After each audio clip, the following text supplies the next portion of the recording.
গল্পের বাক্স বাই রোমানা নুপুর এই চ্যানেলে আমি রোমানা নুপুর আবার চলে এসেছি আপনাদের জন্য আরেকটি নতুন গল্প নিয়ে। আজকের গল্প সুনীল গঙ্গোপাধ্যায়ের লেখা একটি উপন্যাস বৃষ্টি পতনের শব্দ। শোনাব সম্পূর্ণ উপন্যাসটি।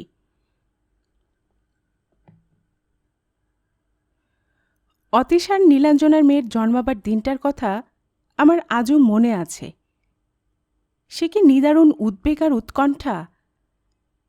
নীলাঞ্জনা তখন শরীর ভালো ছিল না, আর সে যে মা হতে পারবে এটাও ছিল বিস্ময়কর ব্যাপার। নীলাঞ্জনার ধারণা হয়েছিল প্রসবের ধকল সে সইতে পারবে না, সে বাঁচবে না। তবু সে জেদ ধরেছিল সে তার জীবনে ঝুঁকি নিয়েও মাতৃত্বের প্রতিষ্ঠা করে যাবে। যদি এমন সংকট হয় যে জননী ও সন্তানের মধ্যে অন্তত একজনকে বাঁচানো যাবে, তাহলে যেন সন্তানটিকে বাঁচিয়ে রাখা হয়। এই কথা বলেছিল বারবার। এই জন্য আগে থেকে সে ছেলে ও মেয়ের দুটি নাম লিখে রেখেছিল। সে লেখার কপি দিয়েছিল 4 জনকে। তাদের মধ্যে আমি একজন, অপরাজিত এবং অপরাজিতা। ডাক্তারদেরও নীলাঞ্জনার স্বাস্থ্য সম্পর্কে আশঙ্কা ছিল কিছুটা।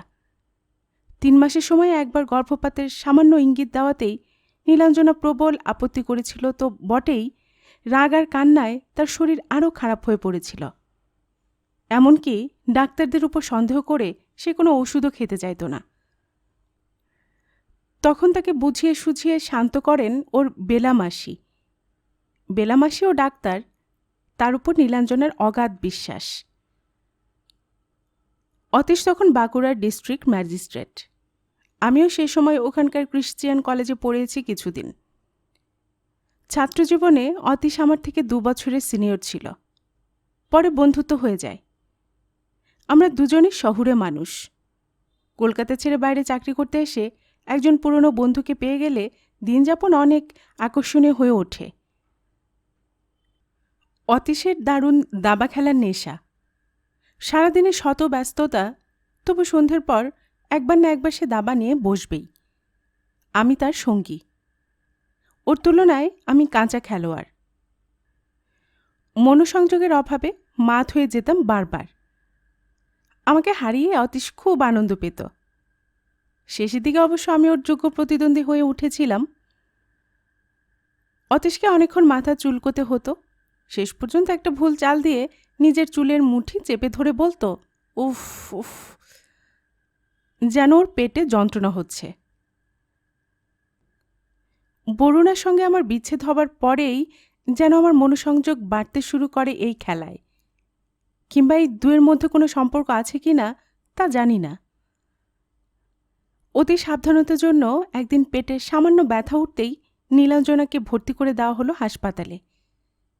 অতীশ অবশ্য তার স্ত্রীকে কলকাতার কোনো নামজাদা নার্সিংহোমে নিয়ে যেতে পারত, কিন্তু নীলাঞ্জনে যেতে চায়নি। বাঁকুড়ার মেডিকেল কলেজ হাসপাতালের বেশ নাম আছে। কলকাতার সরকারি হাসপাতালে বড় বড় ডাক্তাররা এখানে বদলি হয়ে আসেন। তাছাড়া বাঁকুড়ার জেলা সমাহর্তার স্ত্রী হিসেবে নীলাঞ্জনা যতখানি খাতির যত্ন পাবে, কলকাতায় শুধু টাকা খরচ করে কি তা পাওয়া যায়? জেলার মধ্যে ম্যাজিস্ট্রেট সাহেবের কতখানি প্রতাপ তা তো আমি নিজেই দেখেছি। কলকাতায় তাদের কে চেনে? সেই প্রথম ব্যথার পর 3 দিন একেবারে চুপচাপ। ডাক্তাররা নীলাঞ্জনার স্বাস্থ্যের কথা বিবেচনা করে সিজারিয়ান করতেও চান না। বেলামাসিরও সেটাই অভিমত। তারিখ হিসেব করে তিনি বাঁকুড়া এসেছেন ছুটি কাটাতে। তিনি 2 বেলা দেখতে যাচ্ছেন। তিনি বাইরের ডাক্তার, তবু নীলাঞ্জনার ডেলিভারির সময় তিনি কাছে থাকবেন সর্বক্ষণ। নীলাঞ্জনা শুধু শুধু শুয়ে থাকছে হাসপাতালের ক্যাবিনে, তাই পরের দিন তাকে বাড়িতে ফিরে আনা হবে ঠিক হলো। সন্ধ্যাবেলা তাকে দেখে আসার পর আমি আর অতীশ বসলাম দাবার ছক পেতে, সঙ্গে হুইস্কি আর ডিম ভাজা।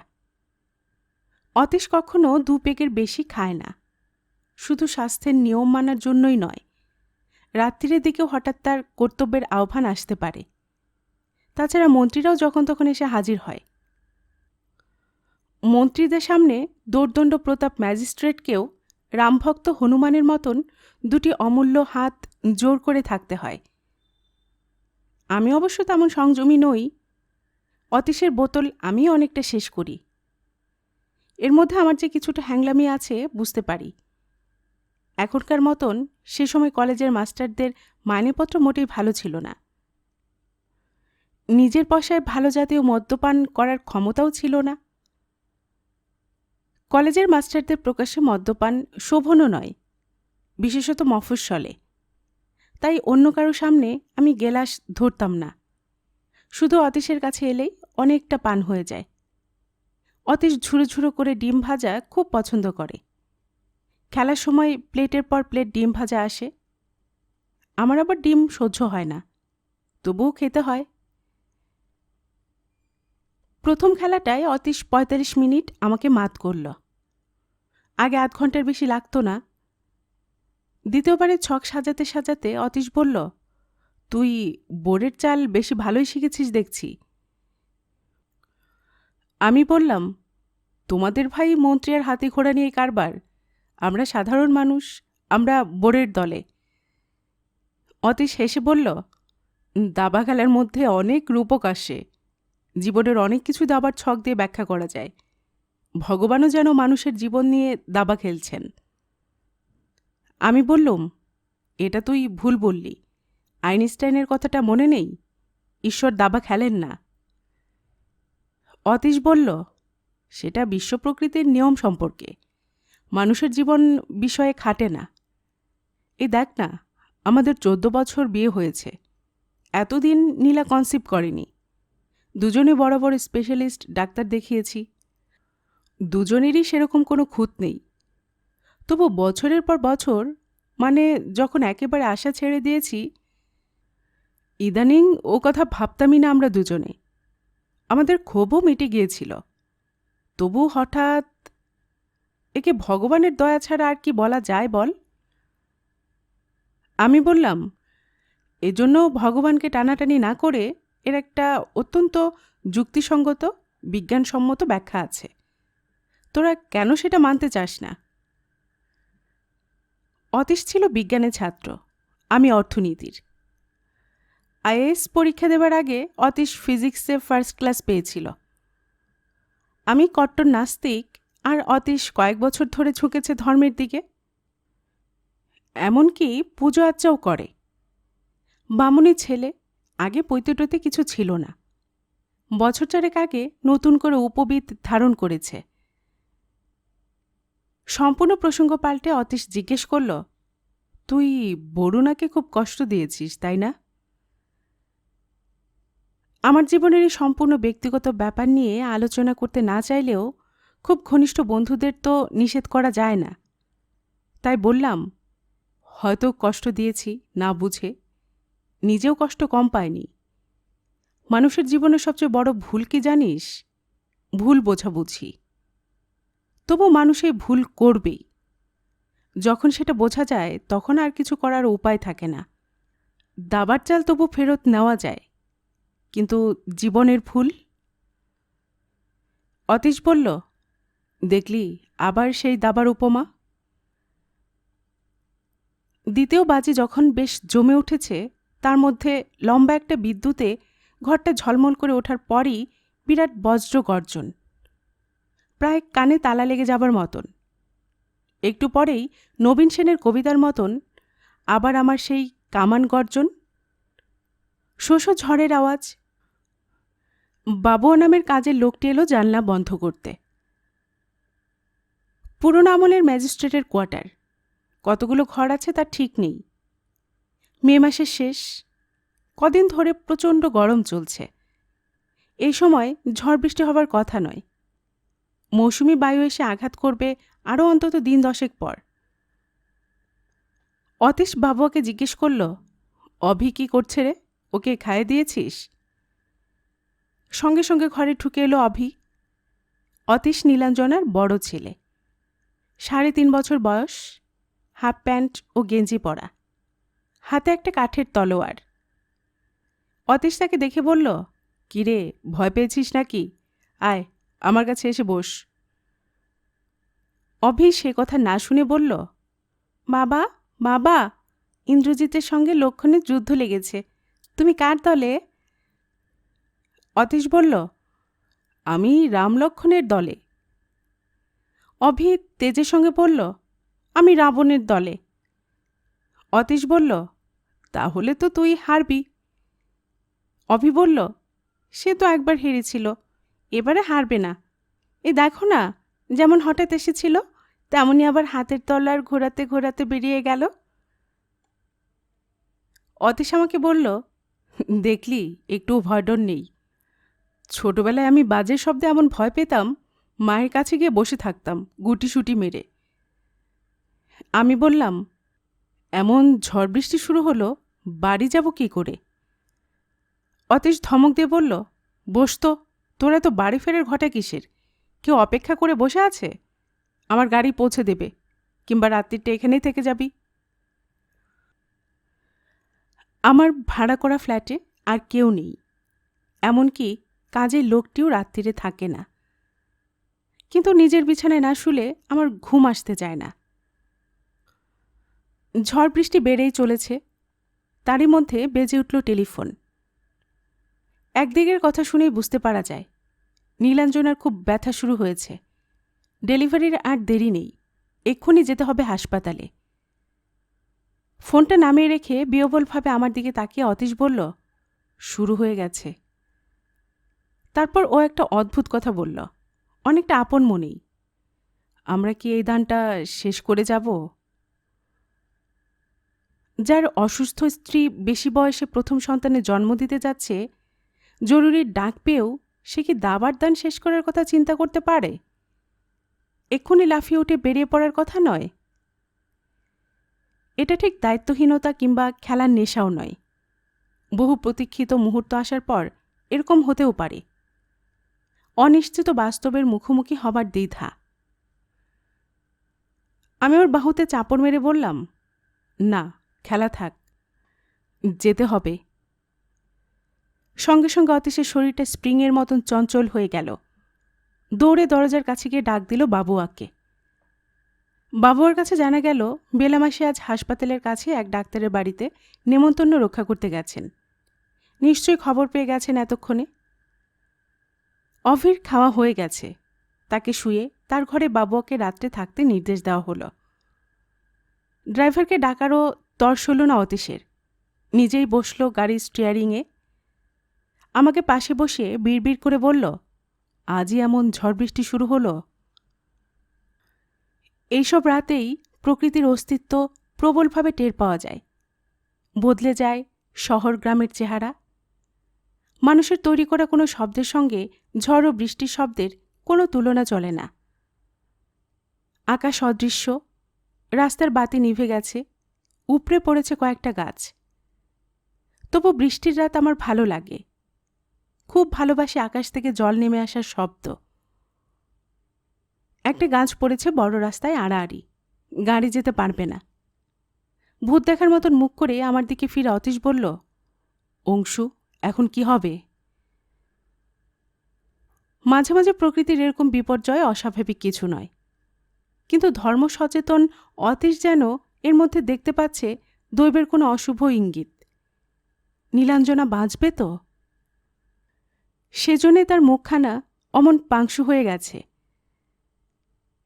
আমার নিজের যদি স্ত্রী থাকত, সে যদি এরকম দিনে সংকটজনক অবস্থায় পড়ে থাকত হাসপাতালে, তাহলে আমার মনের অবস্থাও কি এরকম হতো? কি জানি। এক গাড়িতে পাশাপাশি বসে থাকলেও দুজনের মনোভাব দুরকম হতে বাধ্য। আমি ভাবছি, এত চিন্তার কি আছে? ঝড় বৃষ্টিতে হাসপাতালের কাজ থেমে থাকে না। ম্যাজিস্ট্রেটের বউকে অবহেলায় ফেলে ঘুমোতে যাবে না কেউ। আর হাসপাতালে নিশ্চিত জেনারেটর আছে। বড় গাছটা পড়ে রাস্তা আটকে দিলেও পাশের মাঠটা দিয়ে বেরিয়ে যাওয়া যায়। সেটা অতীশ দেখতে পাচ্ছে না কেন? হাসপাতালে পৌঁছে শুনলাম নীলাঞ্জনাকে নেওয়া হয়েছে ওটিতে অনেকক্ষণ আগেই। বলতে গেলে এখানকার সব ডাক্তার ভিড় করেছে সেখানে। বেলামাসি তো আছেনি, কিন্তু একজন নার্স অতীশের পথ আটকে দিল। তার এখন ভেতরে যাওয়া নিষেধ। ম্যাজিস্ট্রেট সাহেব 144 ধারা জারি করে কতবার জেলার মানুষের চলাচলের অধিকার বন্ধ করে দিতে পারেন, কিন্তু হাসপাতালে তার সেই জাঁড়িজুড়ি খাটে না। এখানে তিনি নিয়মে বন্দী। 3 বছর আগে ধূমপান ছেড়ে দিয়েছে, তবু আমাকে বলল, একটা সিগারেট দে তো অংশু। সেটা ধরিয়ে উত্তেজিতভাবে পায়চারি করতে লাগল। আমি বললাম, অমন ছটফট করিস না, চুপ করে বস, বরং তোর ভগবানকে ডাক। তোর কথাটা সামান্য খোঁচা অগ্রাহ্য করে অতীশ বলল, যারা ভগবানকে মন প্রাণ দিয়ে ভক্তি করে তাদের জীবনেও এমন আঘাত আসে কেন? যেন আঘাত আসবেই ও ধরে নিয়েছে। এটা আমিও মেনে নিতে পারি না। এ তো ভগবানের প্রতি অবিচার। ভগবানের দয়ায় যেমন মানুষ বাঁচে না, তেমনি ভগবানের অবহেলাতেও মানুষ মরে না। কোনোটার জন্য তাকে দায়ী করা ঠিক নয়। বসে পড়ার পরও অতীশের ঠোঁট নড়তে লাগলো একটু একটু। বোধহয় মনে মনে প্রার্থনা করছে। মন্ত্রতন্ত্রও পড়তে পারে। তবে ওর বিশ্বাস যে অনেকখানি আহত হয়েছে তাতে কোনো সন্দেহ নেই। এরকম সময় কথা বলার কিছু থাকে না। চুপ করে বসে থাকতে থাকতে আমার এক সময় ঝিমুনি এসে গেল। মাঝে মাঝে চোখ মেলে দেখছি অতীশ নিষ্পলক চোখে তাকিয়ে আছে। ওর এখন ঘুম আসবে কি করে? সন্তানটি ঠিক মতন জন্মাবে কি না, জন্মালেও সে মাতৃঘাতী হবে কি না, তার এখনও ঠিক নেই। বন্ধুর প্রতি আমার যতই সমভ্রাতৃত্ব থাক, ওর উদ্বেগ আর দুশ্চিন্তা কিছুতে আমার হতে পারে না। তাই আমি ঝিমুনি দমন করতে পারছি না। অবশেষে প্রায় ভোররাত্রে সুসংবাদের দূতী হয়ে এলেন বেলা মাসি। তার পেছনে হাসপাতালের কয়েকজন নার্স ও ডাক্তার ভিড় করে আছেন। তিনি শান্ত গলায় বললেন, তোমার একটি মেয়ে হয়েছে অতীশ। নীলাঞ্জনা ভালো আছে। বাচ্চাটার ওজন হয়েছে 7 পাউন্ড।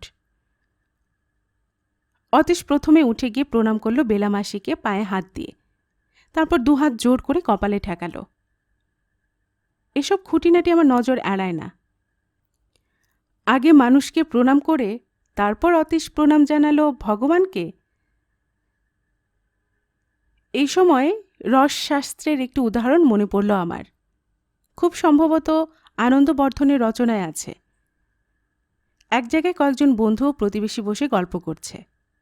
এক সময় বাইরে থেকে একজন এসে তাদের মধ্যে একজনের দিকে তাকিয়ে বলল, এইমাত্র তোমার একটি পুত্র সন্তান জন্মেছে। এই যে সংবাদ, তা ওই বিশেষ লোকটির কাছে যতখানি বিশুদ্ধ আনন্দের, অন্যদের কাছে তা হতে পারে না। এই রস সর্বজনীন নয়, সকলের কাছে সহৃদয় হৃদয় সম্বন্ধীয় বলা চলে না। অতীশ এখন জামার হাতায় চোখ মুছছে।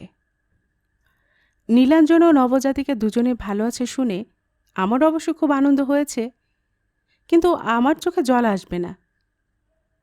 অতীশের আনন্দ 3 রকম। নীলাঞ্জনা বেঁচে আছে, সে যে বাজা নয় তার প্রমাণ দিতে পেরেছে, আর অতীশও পিতৃত্বের ক্ষমতা প্রমাণ করেছে। শুধুমাত্র একবার দরজা থেকে উঁকি মেরে দেখার অধিকার পেয়ে অতীশ উপরে গেল অন্যদের সঙ্গে। আমি বসেই রইলাম। অবধারিতভাবে আমার স্মৃতিতে চলচ্চিত্রের মতো ভেসে উঠল ওদের ছেলে অভির জন্মের সময়ের কথা। তখন অতীশ পুরুলিয়ার ডিএম। আমিও কোনো কারণে সে সময় গিয়েছিলাম পুরুলিয়ায়। কারণটাও মনে পড়েছে। কয়েক মাস আগেই আমার পিতৃবিয়োগ হয়েছে। মনটা খুবই অস্থির ছিল। বাবার মৃত্যু হয়েছিল অনেকটা চিকিৎসা বিভ্রাটে। সেজন্য নিজেকে কিছুতেই ক্ষমা করতে পারছিলাম না। আমার এক মামা সান্ত্বনা দেবার জন্য বলেছিলেন, যার যা নিয়তি, তুই আর কি করবি। তা শুনে আমার আরও গা জ্বলে গিয়েছিল। গুরুজন শ্রেণীর লোকেরা যখন মূর্খের মতো কথা বলেন, তখন প্রতিবাদ করতে না পেরে ভেতরে রাগটা চাপা দিলেও ধোঁয়া বেরোতে থাকে। নিয়তি আবার কি? অত হাই ব্লাড সুগার, তা না কমিয়ে কেউ রোগীকে অপারেশন টেবিলে নিয়ে যায়? মামাদেরই চেনা ডাক্তার। যাই হোক, অতীশ যখন যেখানে বদলি হয়, আমি সেখানে গিয়ে থেকে আসি কিছুদিন। পুরুলিয়ার রুক্ষ প্রকৃতি, ছোট ছোট টিলা ও বিক্ষিপ্ত জঙ্গল আমার ভালো লাগে। পুরুলিয়া খরাপ্রবণ এলাকা, কিন্তু যখন বৃষ্টি নামে তখন একটানা ৩-৪ দিন চলে। সেই রকমই বৃষ্টি পড়ছে 2 দিন ধরে। বাইরে বেরোনো যায় না। অতীশেরও তেমন কাজের চাপ নেই। আমরা দুজনে অবিরাম দাবা খেলছি আর ডিম ভাজা খাচ্ছি। তৃতীয় দিন সন্ধেবেলা একজন রিকশা চালক একজন বৃদ্ধ আরোহীকে নিয়ে যেতে যেতে বাজারের পাশে আবর্জনার স্তূপের মধ্যে কিসের জন্য একটা শব্দ শুনতে পেল। প্রথমে মনে হয় কোনো জন্তু কিংবা শকুনের বাচ্চা। তারপর বোঝা গেল মানব শিশুর গোঙানি। বুড়ো মানুষরা কানে ভালো শুনতে পায় না, তার উপর বৃষ্টির শব্দ। তবু সেই যাত্রীটি ঠিক শুনতে পেয়ে রিকশা চালককে বললেন, একটু দাঁড়া তো বাবা, দেখ তো ওটা কি। বাজারে সব জঞ্জাল যেখানে ফেলা হয় তারই এক পাশে পড়ে আছে শুধু কলাপাতা দিয়ে মোড়া একটি প্রাণ। উয়া উয়া শব্দ করছে। কলাপাতার জন্য বৃষ্টিতে ভেজেনি। বুড়ো মানুষটি বললেন, আহারে কৃষ্ণের জীব। তার আগ্রহে রিকশা চালক সেই কলাপাতায় মোড়া জীবটাকে তুলে নিয়ে জমা দিল কাছাকাছি থানায়। থানার লোকেরা পটুলিটা খুলে দেখল বাচ্চাটার বয়স 1 দিনের বেশি নয়। তখনও তার গায়ে লেগে আছে মাতৃ আঠা ও রক্ত, কিন্তু বুকটা ধুকপুক করছে, গলায় আছে স্বর। সব জন্তু জানোয়ারের মতন মানুষ শিশুদের প্রতি দুর্বল। প্রকৃতি এটা প্রাণীদের স্নায়ুতে ঠুকিয়ে দিয়েছে। যে পুলিশেরা নিষ্ঠুরভাবে অন্য মানুষদের মাথায় লাঠি চালায় কিংবা সন্দেহবশে কারোকে ধরে এনে তার গায়ে জ্বলন্ত সিগারেটের ছ্যাঁকা দেয় এবং আরও নানা প্রকার নৃশংসতা দেখায় অবলীলাক্রমে, সেই পুলিশরাই সত্তর গরম জল এনে ধুয়ে মুছিয়ে দিল শিশুটিকে। পলতে ভিজিয়ে দুধ খাইয়ে তাকে বাঁচাবার চেষ্টা করল। কিন্তু থানার মধ্যে একটা সদ্যজাত বাচ্চাকে আর কতদিন লালন পালন করা যায়? পুরুলিয়ার একটিমাত্র অনাথাশ্রমে যোগাযোগ করা হলে তারা দুঃখের সঙ্গে জানালেন অত ছোট বাচ্চাকে রাখার ব্যবস্থা তাদের নেই। থানার এক জমাদারের স্ত্রীর 3টি ছেলে মেয়ে, তাদের একটির বয়স মাত্র 6 মাস। জমাদারের নাম গিরমিটিয়া যাদব, স্ত্রী বাসন্তী। এই বাসন্তী ডিএম সাহেবের বাড়িতে ঘর সাফটাফের কাজ করে, সেখানে থাকার জায়গা পেয়েছে। থানার বড়বাবুর অনুরোধে গিরমিটিয়া যাদব বাচ্চাটিকে নিয়ে গেল বাসন্তীর কাছে। অন্তত কিছুদিনের জন্য রাখতে রাজি হয়। ডিএম সাহেবের স্ত্রী একদিন শুনতে পেলেন সার্ভেন্টস কোয়ার্টারে একসঙ্গে 2টি বাচ্চার কান্না। বিয়ের 10 বছর পরেও নীলাঞ্জনা তখনও নিঃসন্তান। ডাক্তারদের কাছে কোনো ভরসা না পেয়ে সে তখন মন্দির টন্দিরে মাথা ঠুকছে, অতিশ ঝুঁকেছে ধর্মের দিকে। নতুন করে পৈতে নিয়ে নারায়ণ পুজো করছে বাড়িতেই। বাসন্তীর কাছে বাচ্চাটির ইতিহাস জানতে দেরি হল না নীলাঞ্জনার। ডিএম খবর দিলেন থানায়। কে বাচ্চাটিকে ফেলে গেছে তার কোনো হদিশ নেই, এমনকি সেই রিকশা চালকেরও নাম জেনে রাখা হয়নি। নীলাঞ্জনা প্রায় সার্ভেন্টস কোয়ার্টারে গিয়ে বাসন্তীর কাছে বসে থাকে। বাসন্তী তার নিজের কোলের বাচ্চাটির সঙ্গে এই নামহীন বাচ্চাটিকেও স্তন্যপান করায়। একদিন নীলাঞ্জনা জিজ্ঞেস করল, বাসন্তী, তুই কি ছেলেটাকে তোর কাছে রেখে দিবি? বাসন্তী বলল, না মাইজি, আমি আমার নিজের 3টাকে সামলাতে পারি না, আর একটা মুখের খাওয়া জুটবে কি করে? থানা থেকে 1 পয়সাও দেয় না। ঝিনিয়ার বাপকেও বলেছি একে ফেরত দিয়ে আসতে। ঝিনিয়া ওর বড় মেয়ে, সে নাকি হিংসের চোটে এ বাচ্চাটাকে মাঝে মাঝে চিমটি কেটে কাঁদায়। বাসন্তী আরও জানালো যে এটা পাপের সন্তান। নিচু জাতের মুখ তার বুকে ছোঁয়াতে হয় বলে ঘেন্নায় তার গা ঘিনঘিন করে। গিরমিটিয়া জাতে গোয়ালা, তার বেশ জাত নিয়ে গর্ব আছে। নীলাঞ্জনা তখন বলল, তাহলে বাচ্চাটা আমাকে দে। সে যে নীলাঞ্জনা শিশুটিকে কোলে তুলে নিল, আর কোল থেকে নামাতেই যায় না। বাজারের আস্তাকুট থেকে থানায়, সেখান থেকে সার্ভেন্টস কোয়ার্টারের ঘুপচি ঘরে, তারপর সেখান থেকে বাচ্চাটা এসে স্থান পেল জেলার হর্তাকর্তার প্রাসাদে। এক বাৎসল্য বুভুক্ষ রমণীর ক্রোড়ে। নীলাঞ্জনা তার স্বামীর কাছে দাবি জানালো সেই শিশুটিকে দত্তক নেবে। অতীশ তাতে অরাজি নয়, কিন্তু রাস্তা থেকে একটা অজ্ঞাত পরিচয় শিশুকে তুলে আনলেই তাকে আইনগতভাবে সন্তানের স্বীকৃতি দেওয়া যায় না, সেজন্য আদালতের অনুমতি লাগে। ঘটনাটি জানাজানি হবার পর আরও 3টি দম্পতি এই শিশুটিকে চেয়ে বসল। শেষ পর্যন্ত বিচারক যে ম্যাজিস্ট্রেট সাহেবের দাবিকে মান্য করবেন তা স্বাভাবিক। এ বিচার অন্যায্যও নয়। অতীশের শুভার্থী কয়েকজন অবশ্য বলেছিল, দত্তক নিতে হলে কলকাতার কোনো ভালো জায়গা থেকে নিয়ে আসুন না। আপনি ব্রাহ্মণ, এ বাচ্চাটা নিশ্চয়ই কোনো কুলি কামিনের। গায়ের রং দেখছেন, ঝিরকুট্টি কালো।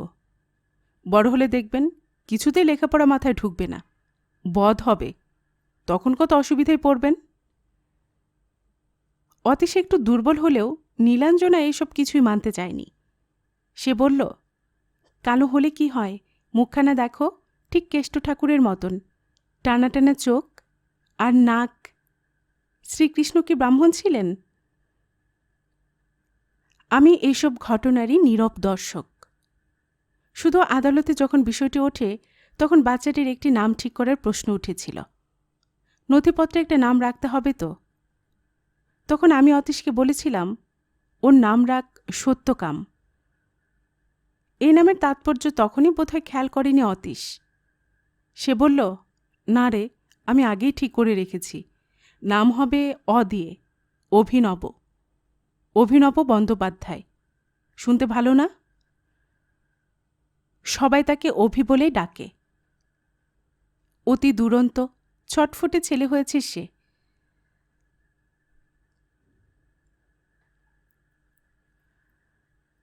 ধর্ম নিয়ে তর্ক চলে না, বিজ্ঞান নিয়ে চলে। ধর্মটা বিশ্বাসের ব্যাপার, বিজ্ঞানকে হতে হয় যুক্তিসিদ্ধ, প্রমাণসিদ্ধ। আমি অতীশের ঈশ্বর ভাবনা নিয়ে কোনো আলোচনায় যেতে চাই না। আমাদের বিতর্ক হয় ডারউইন এবং বিবর্তনবাদ নিয়ে। কন্যা সন্তানটি জন্মাবার কিছুদিন পর এই বিতর্ক আবার চাঙা হয়ে উঠল। অতীশের ধারণা ঈশ্বরের কৃপাতে ওদের মেয়েটি জন্মেছে। আগের ছেলেটিও ঈশ্বরের অবদান, কারণ সে দুজনকে সমানভাবে ভালোবাসে। এতে আমার আপত্তির কোনো কারণ নেই। এটা তো বিশ্বাসের ব্যাপার। এই বিশ্বাস নিয়ে যদি কেউ খুশি থাকতে পারে, থাকুক না।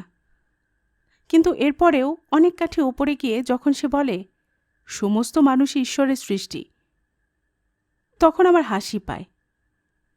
আমি তাকে রাগাবার জন্য বলতাম, দেখো ভাই, আমি কিন্তু ঈশ্বরের নয়, আমার বাবা মায়ের ক্রোমোজোমের সৃষ্টি। আমার বাবা যদি আমার মায়ের বদলে অন্য কোনো মহিলাকে বিয়ে করতেন, কিংবা আমার মা অন্য কোনো পুরুষকে, তাহলে এই আমি আর আমি হতাম না। এটা বদলাবার ক্ষমতা তোমাদের ঈশ্বরেরও নেই। আর আমার বাবা মায়ের বেশ কয়েকটা 14 পুরুষ আগের পূর্বপুরুষরা যে বাদর কিংবা শিম্পাঞ্জি ছিলেন, তাতেও কোনো সন্দেহ নেই। বিজ্ঞান এটা প্রমাণ করে দিয়েছে। অতীশ ছিল বিজ্ঞানের অতি মেধাবী ছাত্র। আমি পড়েছি সাহিত্য ও অর্থনীতি, তাও মাঝারি ধরনের ছাত্র, আর এখন শখের বিজ্ঞান পাঠক। অথচ আমি অতীশকে বিজ্ঞান বোঝাবার চেষ্টা করব, এটা অদ্ভুত ব্যাপার না? খুব একটা অদ্ভুত নয়। পৃথিবীর বহু শিক্ষিত মানুষ, তাদের মধ্যে অনেক বিজ্ঞানীও আছেন, বিবর্তনবাদ তত্ত্বকে তারা দুচক্ষে দেখতে পারেন না। এমনকি আমেরিকার মতন বিজ্ঞান, কারিগরি, প্রযুক্তিতে এত উন্নত দেশ, সেখানেও বহু কুসংস্কার আচ্ছন্ন মানুষ আছে। আমেরিকার অনেক স্কুলে বিবর্তনবাদ পড়াতেই দেওয়া হয় না। তাদের কাছে ডারউইন একটা নিষিদ্ধ নাম। ধর্মবিশ্বাস একেবারে দৃঢ় নিবদ্ধ হলে বিবর্তনবাদ মানবেই বা কী করে? কোনো খাঁটি খ্রিস্টানের পক্ষেই বাইবেলকে অস্বীকার করা সম্ভব নয়। বাইবেল অনুযায়ী ঈশ্বর নিজের হাতে আদম আর ইভকে গড়েছেন, বাচ্চা টাচ্চা হিসেবে নয়, একেবারে পূর্ণাঙ্গ তরুণ তরুণী রূপে, তাও মাত্র কয়েক হাজার বছর আগে। মুসলমানরাও আদম ইভকে মানে, হিন্দুদের সেরকম কোনো তত্ত্ব নেই। মনু নামে এক ঋষির বংশধররাই মানব। সেই মনু এলেন কোথা থেকে? তিনি নাকি স্বয়ম্ভর, অর্থাৎ নিজে নিজেই তৈরি হয়েছেন। আসলে হিন্দুদের তো কোনো অবশ্যমান্য নির্দিষ্ট ধর্মগ্রন্থ নেই। আছে কিছু চমৎকার কাব্যকাহিনী ও দর্শন। খ্রিস্টানদের বাইবেল, মুসলমানদের কোরআন আছে বলেই 2-1 শতাব্দী আগে হিন্দুরা বলতে শুরু করে যে তাদের ধর্মগ্রন্থ হচ্ছে বেদ। ওটা একেবারেই গুজব। হরপ্রসাদ শাস্ত্রী মশাই বলেছিলেন, বেদ হচ্ছে পল গ্রেভের গোল্ডেন ট্রেজারির মতন বিভিন্ন কবির একটি বৈদিক ভাষার কাব্য সংকলন। বেদ সম্পর্কে এক অক্ষরও জানে না এমন কোটি কোটি মানুষও জন্মসূত্রে হিন্দু থাকতে পারে। কিন্তু একজন মুসলমান একেবারে নিরক্ষর হলেও কোরআন সম্পর্কে কিছু না কিছু জানবে। যেমন অতি মূর্খ খ্রিস্টানও বাইবেল সম্পর্কে একেবারে অজ্ঞ হতে পারে না। ততটা ধর্ম গোড়া নয়। মধ্যমানের অনেক শিক্ষিত মানুষও বিবর্তনবাদকে ঠিক হজম করতে পারে না। সামান্য 1 কোটি প্রাণী থেকে পৃথিবীর এত বৈচিত্র্যময় প্রাণী জগতের উদ্ভব হয়েছে, এটা অবিশ্বাস্য মনে হয়। একই প্রাণপ্রবাহের ধারায় সমুদ্রের বিশাল তিমি মাছ, ভূপৃষ্ঠের বাঘ, সিংহ, হাতি, গাছের বাঁদর আর বাড়িঘর তৈরি করা মানুষের সৃষ্টি হয়েছে। একথা ভাবতেও যেন তারা ভয় পায়। বিশেষত বাঁদরের সঙ্গে মানুষের সম্পর্কটা যেন একেবারে রুচিসম্মত নয়। অতীশ আমাকে বলে, তুই যে প্রমাণ করিস, ইভলিউশন থিওরির অকাট্য প্রমাণ কোথায়? ডারউইন সাহেব গোলোপাগোস দ্বীপে গিয়ে কী সব অদ্ভুত প্রাণী দেখেছেন, তার সঙ্গে নিজের কল্পনা মিশিয়ে একটা মোটা বই লিখেছেন বলেই সেটা প্রমাণ হিসেবে ধরতে হবে? অতীশ ফিজিক্স পড়েছে, বায়োলজি পড়েনি, কিন্তু এ তো আজকাল সাধারণ জ্ঞানের ব্যাপার। তবু আমাকে বলতে হলো, বিজ্ঞানের ধরাটরার ব্যাপার নেই, ল্যাবরেটরিতে পরীক্ষা করে প্রমাণ করতে হয়। ঈশ্বরের সৃষ্টির ব্যাপারটাই প্রমাণ করবার কোনো উপায় নেই। ধর্মগ্রন্থের উপরই নির্ভর করতে হয়। ধর্মগ্রন্থগুলি যারা লিখেছেন তারা 5-7 হাজার বছর আগেকার জগৎ সম্পর্কে কিছু ভাবতেই পারতেন না। কিন্তু বিবর্তনবাদের ইতিহাস বহু লক্ষ বছরের। এই যাত্রাপথে সে তার ফুটপ্রিন্টস মানে পদচিহ্ন রেখে গেছে। সেগুলি হচ্ছে ফসিল। মাছ কিংবা কত রকম প্রাণীর ফসিল, জন্তু জানোয়ারের হাড়গোড়, প্রাগৈতিহাসিক মানুষের শিরদাঁড়া, বিভিন্ন আকারের মাথার খুলি। তুই তো জানিস অতীশ, কার্বন 14 টেস্টে সব কিছুরই বয়স মাপা যায়। কোন ফসিলটা 7 লক্ষ বছর আগেকার আর কোন হাড়গোড়গুলো 1.5 লক্ষ বছরের তা জানতে ভুল হয় না। এর থেকে ধাপে ধাপে বোঝা যায় কিভাবে বহুকাল ধরে আদিম প্রাণী থেকে আমরা আধুনিককালের মানুষের অবস্থায় পৌঁছেছি। একালে ডিএনএ আর রক্তবাহিত জিনের আবিষ্কারে সেই প্রমাণ আরও দৃঢ় হয়েছে। অতীশ কথা ঘোরাতে ওস্তাদ। ফস করে বলল, তুই যে তখন বললি তোর বাবা যদি তোর মায়ের বদলে অন্য মহিলাকে কিংবা তোর মা অন্য পুরুষকে বিয়ে করতেন, সেটা আসলে সম্ভবই ছিল না। অনেক পাত্রপাত্রী দেখাদেখি হয়, প্রেমের ক্ষেত্রেও এর সঙ্গে তার সঙ্গে, তারপর যখন পেয়ার বন্ডিং হয়, অর্থাৎ বিয়ে করে কিংবা জোর বাঁধে, তা আসলে প্রিডেস্টিন্ড। ওই জন্য ইংরেজিতে বলে marriages are made in heaven. আমি চুপ করে গেলাম। এত দূর জাত, কুল, ধর্ম, বর্ণ মেনে বিয়ে করার ব্যাপারটা আমার এমনই ন্যাক্কারজনক লাগে যে এ নিয়ে তর্ক করতেও ইচ্ছে করে না। আমাকে খোঁচা মারার জন্য অতীশ আবার বলল, যারা জোর করে এই নিয়ম অগ্রাহ্য করতে চায় তাদের জীবন লণ্ডভণ্ড হয়ে যায়। এজন্য তো বরুণার সঙ্গে তোর বিয়েটা টিকল না। তুই বামুন হয়ে কেন একটা শুদ্ধরের মেয়েকে বিয়ে করতে গেলি? মেয়েটা ভালো, তাও অস্বীকার করছি না, কিন্তু ঠিক ম্যাচ হয়নি। এরকম বিয়ে কখনো সুখের হতে পারে না। আমি মৃদু গলায় বললাম, সব কিছু ঠিকঠাক মেনে বিয়ে হলে কি সেই সব জীবন সুখের হয়? রবীন্দ্রনাথ তো সব দিক দেখে শুনেই তার মেয়েদের বিয়ে দিয়েছিলেন। তার সবকটা জামাই অপদার্থ হয়েছিল। আমার মাও সারা জীবন নিজেকে বঞ্চিত মনে করেছেন। অতীশ দুর্বলভাবে বলল, রবীন্দ্রনাথের সবকটা জামাই অপদার্থ ছিলেন কিনা আমি ঠিক জানি না। হয়তো অমন দোর্দণ্ড প্রতাপ শ্বশুরের ব্যক্তিত্বের চাপে তারা কাবু হয়ে গিয়েছিল, পরে বিদ্রোহ করেছিল। সেই কথা ব্রাহ্মণদের বংশের ধারা। হঠাৎ সে চুপ করে গেল, বোধহয় তার মনে পড়ে গেল যে রবীন্দ্রনাথ নির্বংশ হয়ে গেছেন। দাবা খেলার ফাঁকে ফাঁকে নীলাঞ্জনা আসে, মেয়েকে বাবার কোলে বসিয়ে দেয়।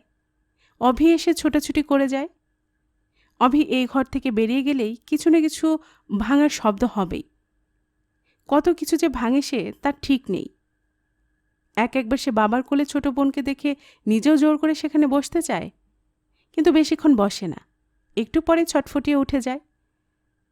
নীলাঞ্জনা তাকে বলে, অভি আয়, একবার আমার কোলে বসবি না? বাচ্চারা তো ভদ্রতা কিংবা মন রাখা কথার ধার ধারে না। সে সরাসরি বলে দিল, না, এখন না। অভির বয়স তখন 5 বছরের কয়েক মাস বেশি। মাথা ভর্তি চুল, মুখখানায় দুষ্টুমিতে ভরা, হাফ প্যান্ট ও ছবি আঁকা গেঞ্জি পরা। তাকে বয়সের তুলনাতেও বড় দেখায়। নীলাঞ্জনা বলে, অভি আমার চেয়ে ওর বাবাকে বেশি ভালোবাসে। অভি ততক্ষণে জানলার কাছে ছুটে গিয়ে বাইরের একটা কুকুরের দিকে ভোঁ ভোঁ করে ডেকে ওঠে। তা শুনে কেঁদে ওঠে অপরাজিতা। যখন ওরা কেউ ঘরে থাকে না, তখন অতীশ আবার পুরনো কথার জের টানে। দাবা খেলার সময় জ্ঞান বিজ্ঞানের কথা কিংবা তর্ক বিতর্ক আমি যে পছন্দ করি তা নয়। অতীশেরই এই ঝোঁকটা দিন দিন বাড়ছে। তার কথায় ক্রমশ ফুটে উঠছে হিন্দুত্বের ঝাঁঝালো গন্ধ। হয়তো চাকরি থেকে রিটায়ার করার পর ও ভারতীয় জনতা পার্টিতে যোগ দেবে। বেশ কয়েকজন নামকরা আইএএস অফিসার তো তেমনই দৃষ্টান্ত স্থাপন করেছেন। অতীশ বলল, ব্রাহ্মণেরা এদেশে জ্ঞানে গুণে বিদ্যাচর্চা যে বিশেষ ধারা সৃষ্টি করেছে, পৃথিবীতে তার তুলনা পাবি না। সেজন্যই ব্রাহ্মণদের রক্তের বিশুদ্ধতা রক্ষা করা দরকার। ব্রাহ্মণ অব্রাহ্মণের যদি মিলন হয়, তাহলে সেই গর্ভজাত সন্তান সমাজে নিজের স্থান করে নিতে পারে না। তারা অনেক সমস্যার সৃষ্টি করে। আমি চাপা বিদ্রুপের সুরে বলি, এসব ভাবনা কবে থেকে চালু হলো বলতো? মহাভারতে পড়েছি, বেদব্যাস ঋষি বর্ণশ্রেষ্ঠ ব্রাহ্মণ ছিলেন, তাই না? তিনি আসলে ব্রাহ্মণ পরাশর আর এক জেলের মেয়ের মিলনের বিয়ে জন্মা। তারপর তিনি একসময় 2 ক্ষত্রিয় রানীর সঙ্গে মিলিত হলেন। ধৃতরাষ্ট্র আর পাণ্ডু নামে 2টি সন্তান জন্মাল। একজন জন্মান্ধ, আর একজনের জন্ম থেকে চর্মরোগ। এই দুজনের বিদ্যা বুদ্ধি জ্ঞানের তেমন খ্যাতি ছিল এমন জানা যায় না। কিন্তু বেদব্যাসের আরেকটি যে শূদ্রাণীর সঙ্গে মিলন হয়েছিল, সেই পুত্রটির নাম বিদুর। সে কিন্তু জ্ঞানে গুণে ধার্মিকতায় বিশিষ্ট হয়েছিল। অতীশ বলল, মহাভারতের ওসব গল্প আক্ষরিক অর্থে ধরতে নেই, ওই সবটাই রূপক। বিদুর বলে আসলে কেউ ছিলই না। তুই রক্তের বিশুদ্ধতা বিশ্বাস করিস না অংশু? তুই নিজে। এবার ধৈর্য হারিয়ে আমি চিৎকার করে বললাম, না, কী সব বাজে কথা বলছিস? এই রক্তের বিশুদ্ধতার কথা তুলে মানুষের সভ্যতার কত ক্ষতি হয়েছে তুই জানিস না? এদেশের বামুনরা এই বিশুদ্ধতার ধোঁয়া তুলে কয়েকটা সেঞ্চুরি আমাদের নষ্ট করে দিয়েছে। জাতপাতের বিচার, অস্পৃশ্যতা, এই সবই তো এদেশের মানুষদের পতনের কারণ। অতীশ কঠোরভাবে বলল, ব্রাহ্মণরা এদেশের ক্ষতি করেছে? তুই কি বলছিস অংশু? জ্ঞান বিজ্ঞান বিদ্যা ও সংস্কৃতি চর্চা সবই তো ব্রাহ্মণদের। আমি বললাম, সব বাজে কথা। বাই দ্য ওয়ে, আমি নিজেকে ব্রাহ্মণ মনে করি না। সেন রাজাদের আমলে অনেক অন্য জাতের মানুষও টাকা দিয়ে নিজেদের ব্রাহ্মণত্বের পরিচয় করেছিল। নইলে বাংলায় তো ব্রাহ্মণ এলো কী করে? তোর হিটলারের কথা মনে নেই? সে লোকটাও রক্তের বিশুদ্ধতার ধোঁয়া তুলেছিল না? আর্য রক্ত ছাড়া আর সব কিছুই বরবাদ। জার্মানদের সঙ্গে কোনো ইহুদির বিয়ে নিষিদ্ধ করেছিল। কয়েক কোটি ইহুদিকে খুন করে পৃথিবী থেকে নিশ্চিহ্ন করে দিতে চেয়েছিল একেবারে। তোর মতন অনেক সভ্য ভদ্র শিক্ষিত জার্মান তা বিশ্বাসও করেছিল। অতীশ বলল, হিটলারের সঙ্গে তুলনা করাটা তো ঠিক হলো না। ও লোকটা পাগল ছিল। আমরা তো কারোকে মেরে ফেলার কথা বলি না, দেশ থেকে তাড়িয়ে দেবার কথাও বলি না। সব জার্মান হিটলারের কথা বিশ্বাস করেনি। অনেকে ইহুদি নিধনের কথা জানত না। আমি বললাম, সবাই বিশ্বাস করেনি, অনেকে করেছে, প্রতিবাদ না করে মেনে নিয়েছে। টাকা পয়সার জোর থাকলে, রাষ্ট্রশক্তির সমর্থন থাকলে কোনো ভ্রান্তি এবং ক্ষতিকর আদর্শও যে একটা দেশের সমাজের ক্ষতি করতে পারে, 1930-এর দশকের জার্মানি তার প্রমাণ। এখন আমেরিকার কিছু কিছু ধর্মীয় সংস্থান, যাদের তহবিলে আছে প্রচুর টাকা, যারা তাদের মনোনীত প্রতিক্রিয়াশীল রাষ্ট্রপতি নির্বাচনের টাকা দিয়ে সাহায্য করে, তারাই এখন ডারউইন তত্ত্বের বিরোধিতা করছে। আগে ছিল ক্রিয়েশনয়জমের তত্ত্ব, অর্থাৎ সবই ঈশ্বরের সৃষ্টি। এখন কিছুটা চালাক হয়ে বলছেন ইন্টেলিজেন্ট ডিজাইন, অর্থাৎ কিছু কিছু অর্গানিজমের গঠন এমনই সূক্ষ্ম যে বিবর্তন বাদ দিয়ে তা সহজবোধ্যভাবে ব্যাখ্যা করা যায় না। অমনি ওরা বলছে, ওই তো ইন্টেলিজেন্ট ডিজাইন, এর পেছনে আছে মহাবুদ্ধিমান ও শক্তিমান কেউ, অর্থাৎ ঈশ্বর। স্কুলে এসব পড়িয়ে ছেলেমেয়েদের মাথা খাওয়া হচ্ছে। অর্থাৎ আবার বাইবেল তত্ত্বের প্রতিষ্ঠা ছবি টবিতে দেখিস না, অ্যাডাম আর ইভ কীরকম ফর্সা। যদি ওরা আরব দেশীয় হবারই কথা, অর্থাৎ আবার নতুন করে আমেরিকান ছেলেমেয়েদের মাথায় ঢুকিয়ে দেবার চেষ্টা হচ্ছে যে ওই শ্বেতাঙ্গ দম্পতির থেকেই মানুষের বংশবিস্তার হয়েছে। তার মানে আফ্রিকার কালো মানুষ কিংবা আমরা সবাই এলেবেলে। অথচ পৃথিবীর প্রথম মানবী, মানুষের আদি জননী যে মধ্য আফ্রিকার একটি কালো মেয়ে, বিজ্ঞান তা নিঃসন্দেহে প্রতিষ্ঠা করেছে। তারপর মানুষ যেখানে যেমন ছড়িয়ে পড়ছে, সেসব জায়গার আবহাওয়া, পরিবেশ কিংবা খাদ্য অভ্যেসের ওপর তাদের চেহারাও গায়ের রং বদলেছে। অতীশ বলল, তবে যে তুই ইভলিউশনের সপক্ষে মানুষের জিনের কথা বলছিলি, তার মানেই তো রক্তধারা। আমি তাকে বাধা দিয়ে বললাম, ওটা অতি সরলীকরণ, পরিবেশ অনুযায়ী মানিয়ে নেওয়া। ডারউইন যাকে বলেছেন ন্যাচারাল সিলেকশন, তার সঙ্গে বহু লক্ষ বছর ধরে মিউটেশন, জেনেটিক ড্রিফট, এগুলো বাংলায় কি করে বলবো জানি না, তার সঙ্গে জিনের প্রবাহ, এসব মিলিয়েই পরিবর্তন আসে। মোট কথা ন্যাচারাল সিলেকশনই বিবর্তনের মূল কথা। রক্তটক্তের শুদ্ধতা অত্যন্ত বাজে উদ্দেশ্যমূলক প্রচার। অতীশ বলল, আমাদের ব্রাহ্মণদের গোত্র আছে জানিস তো, শাণ্ডিল্য, ভরদ্বাজ, কাশ্যপ, অর্থাৎ আমরা সবাই ওসব মুনিদের বংশধর, হাজার হাজার বছর ধরে। আমি বললাম, হাজার? বিবর্তনের ধারায় হাজার টাজারের কোনো প্রশ্নই নেই, লক্ষ কোটি বছরের ব্যাপার। অতীশ বলল, সে যাই হোক, এই রক্তের ধারার জন্যই ব্রাহ্মণের সন্তান পৃথিবীর যেখানে থাকুক, আফ্রিকা কিংবা নিউগিনিতে, তার মধ্যে পূর্বপুরুষের সব গুণাবলী ফুটে উঠবেই। কাকের বাসায় কোকিলের ছানা বড় হলেও সে কাক হয় না, কোকিলই থাকে। এখানে তোর পরিবেশ তত্ত্ব খাটল কোথায়? আমি বললাম, ছোট করে ভাবলেই এর রায় ভুল হয়। মুনি, ঋষি আর সব ধর্মের শাস্ত্রনায়কদের কল্পনার দৌড়ও এরকম ছোট ছিল। মাধ্যাকর্ষণ আর বিবর্তনবাদ বিজ্ঞানের দুটি যুগান্তকারী আবিষ্কার। তোর মুনি ঋষিরা এসব বুঝতেন না। অতীশ ধমক দিয়ে বলল, আবার বাজে কথা বলছিস, যুক্তি কোথায় গেল? আমি বললাম, যুক্তিটা হচ্ছে এই, কাকের বাসায় কোকিলের ছানা থাকে, যদি এমন হয় কাকেরা সেই ছানাটাকে এমন একটা জায়গায় নিয়ে গেল যেখানে শুধুই কাক, একটাও কোকিল নেই, তাহলে সেই ছানাটাও বড় হয়ে কাকা করে ডাকবে, তার গলায় কুহু কুহু বেরোবে না। কোনো বামুনের ছেলেকে যদি জন্মের পরই আন্দামানের আদিবাসীদের মধ্যে জঙ্গলে রেখে আসা হয়, যেখানে কোনো সভ্য মানুষের সঙ্গে তার দেখা হবে না, শিক্ষা দীক্ষার কোনো সুযোগ থাকবে না, তাহলে নিশ্চিত সে আর অন্য 5 জন আদিবাসী ছেলের মতোই বর্ধিত হবে। তার মধ্যে ব্রাহ্মণের চরিত্র লক্ষণ ফুটে ওঠা নিতান্তই কবি কল্পনা। সেরকম ওখানকার কোনো আদিবাসী ছেলেকে খুব শিশু অবস্থায় আনা যায় কোনো শিক্ষিত পরিবারে, অন্যান্য ছেলেদের মতন পাঠানো যায় স্কুলে, তাহলে সেও ক্রিকেট খেলা শিখতে পারে, তীর ধনুক চালিয়ে শিকার শিখবে না। অতীশ হঠাৎ চুপ করে গেল। আমি মন দিলাম খেলায়। অতীশর রাজাকে সরিয়ে ভুল করেছে, 3 দিকে আমার বোড়ে। আমি বললাম, এবার তো তুই মাত হয়ে যাবি রে, আর কি চাল দিবি? অতীশ অন্যমনস্কভাবে বলল, তারপর ফিক করে একটু হাসল।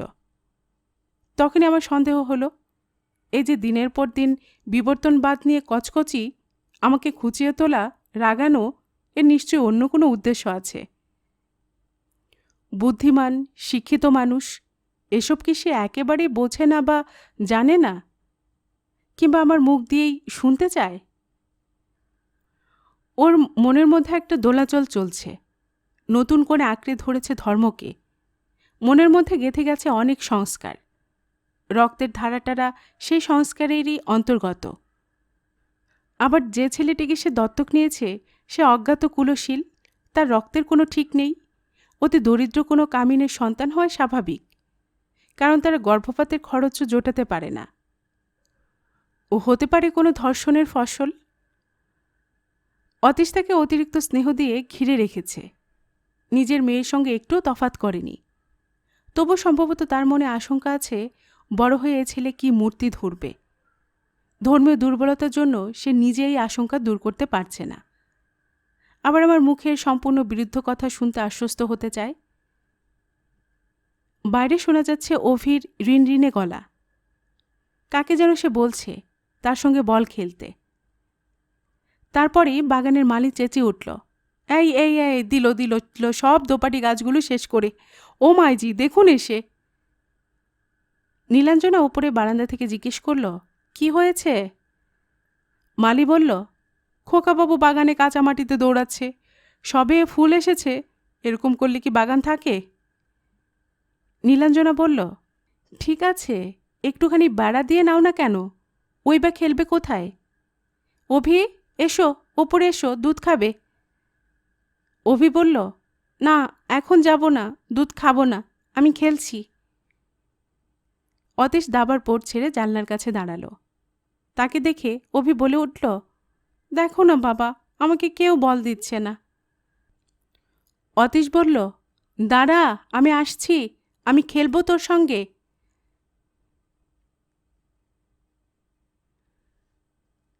বাঁকুড়া থেকে অতীশ বদলি হয়ে এলো কলকাতায়। কয়েকটা জেলায় রাজত্ব করার পর রাইটার্স বিল্ডিংয়ে জয়েন্ট সেক্রেটারি। ওদের পৈতৃক বাড়ি সোনারপুরে। সেখান থেকে প্রতিদিন যাতায়াতের অসুবিধে। জায়গা পেয়ে গেল দক্ষিণ কলকাতার আয়রনসাইড রোডের কোয়ার্টারে। জেলা ম্যাজিস্ট্রেটের বিশাল বাংলোর তুলনায় এসব কোয়ার্টার কিছুই না। এই বদলি হওয়াটা অতীশদের পক্ষে খুবই সুসময় বলতে হবে। ছেলেমেয়েরা ভর্তি হতে পারবে কলকাতার ভালো স্কুলে। তাছাড়া বাঁকুড়াতে খানিকটা অস্বস্তিকর অবস্থার সৃষ্টি হয়েছিল। ডিএমরা যখন এক জেলা থেকে অন্য জেলায় পোস্টিং পান তখন দু একজন কাজের লোকও তাদের সঙ্গে সঙ্গে ফেরে। যেমন অতীশদের হেড কুক ভীমের হাতে রান্না একেবারে অমৃত। অন্তত অতীশ তাই মনে করে। সেজন্য সে ভীমদের কখনো ছাড়েনি। এই ভীম অভির জন্মবৃত্তান্ত জানে। বাঁকুড়া থেকে পুরুলিয়া দূরে নয়, সেখানকার অনেক খবরই পৌঁছে যায়। বাঁকুড়ার কোয়ার্টারের কাজের লোকেরা অভিকে নিয়ে কানাকানি করছে, আস্তাকুড়ের একটা বেজন্মা ছেলে সাহেব মেম সাহেবের কাছে এত আদর যত্নে আছে। এটা কাজের লোকদেরই ঠিক সহ্য হয় না।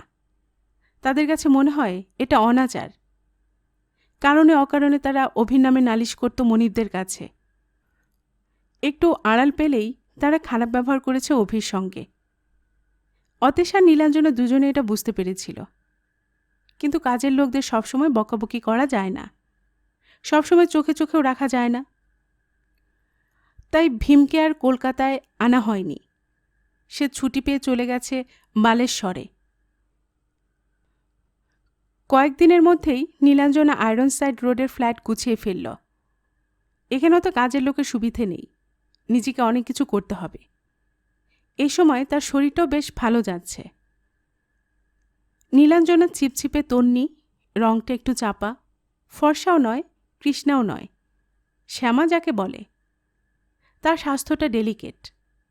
যখন তার মন মেজাজ ভালো থাকে, বিশেষ কোনো সাজগোজ না করলেও তাকে ভারী সুন্দর দেখায়, অনেকটা যেন ইথেরিয়াল বিউটি। বেশি ইংরেজি এসে যাচ্ছে, কি করব, ঠিক ঠিক বাংলা শব্দ মনে আসছে না।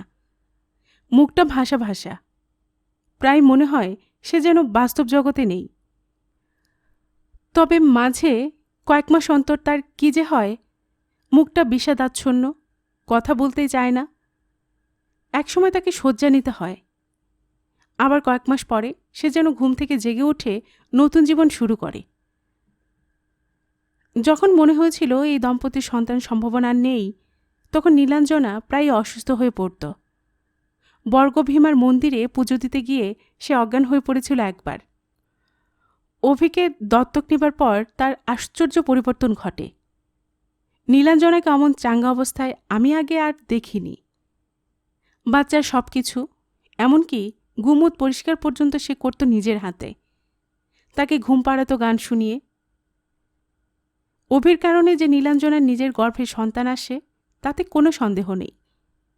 একটি শিশুকে সর্বক্ষণ আদর যত্নে স্নেহ মমতায় ঘিরে থাকলে কোনো এক সময় সেই নারীর অবরুদ্ধ মাতৃত্ব মুক্ত হয়ে যেতে পারে। নানা রকম গ্ল্যান্ডের সিক্রিয়েশন হয়, ডাক্তারদের নিরীহ তুচ্ছ হয়ে যায়।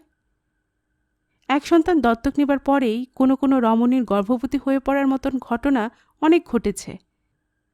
এটা সম্পূর্ণ বায়োলজিক্যাল ব্যাপার। কিছুটা ইচ্ছা শক্তিরও হয়তো, কিন্তু অলৌকিকত্বের কিছু নেই।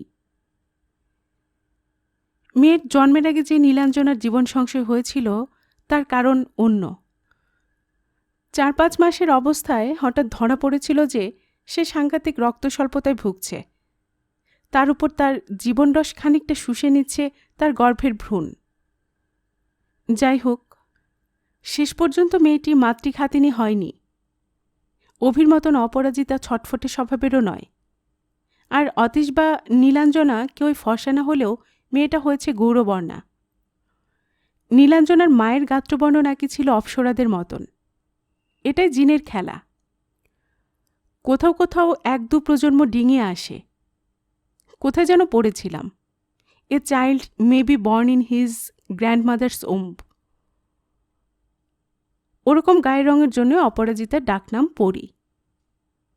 অতীশরা বাঁকুড়া ছেড়ে চলে আসার কয়েক মাস পরেই আমি ওখানকার কলেজের চাকরি ছেড়ে দেই। পড়াতে আর আমার ভালো লাগছিল না। কলকাতায় এসে কিছুদিন আমি খবরের কাগজে কাজ করলাম, তাও ঠিক পোষাবে না। প্রতিদিন লেখালেখি করার যোগ্যতা আমার নেই। এখন এক বন্ধু একটা গবেষণা সংস্থায় কাজ জুটিয়ে দিয়েছে। সেখানেও কতদিন টিকতে পারবো জানি না। অনিশ্চিত ভবিষ্যৎ আমার ভালোই লাগে। নিজস্ব বাড়িঘর কিংবা ফ্ল্যাটও নেই। জার্মানি প্রবাসী এক বন্ধু সল্ট লেকে একটা ফ্ল্যাট কিনে রেখেছে। বছরে মাত্র 3 সপ্তাহের জন্য আসে। আপাতত সেটাই ব্যবহার করছি। অর্থাৎ আমি কেয়ারটেকার, তাই ভাড়া দিতে হয় না। অতীশদের কোয়ার্টারে যাই মাঝে মাঝে।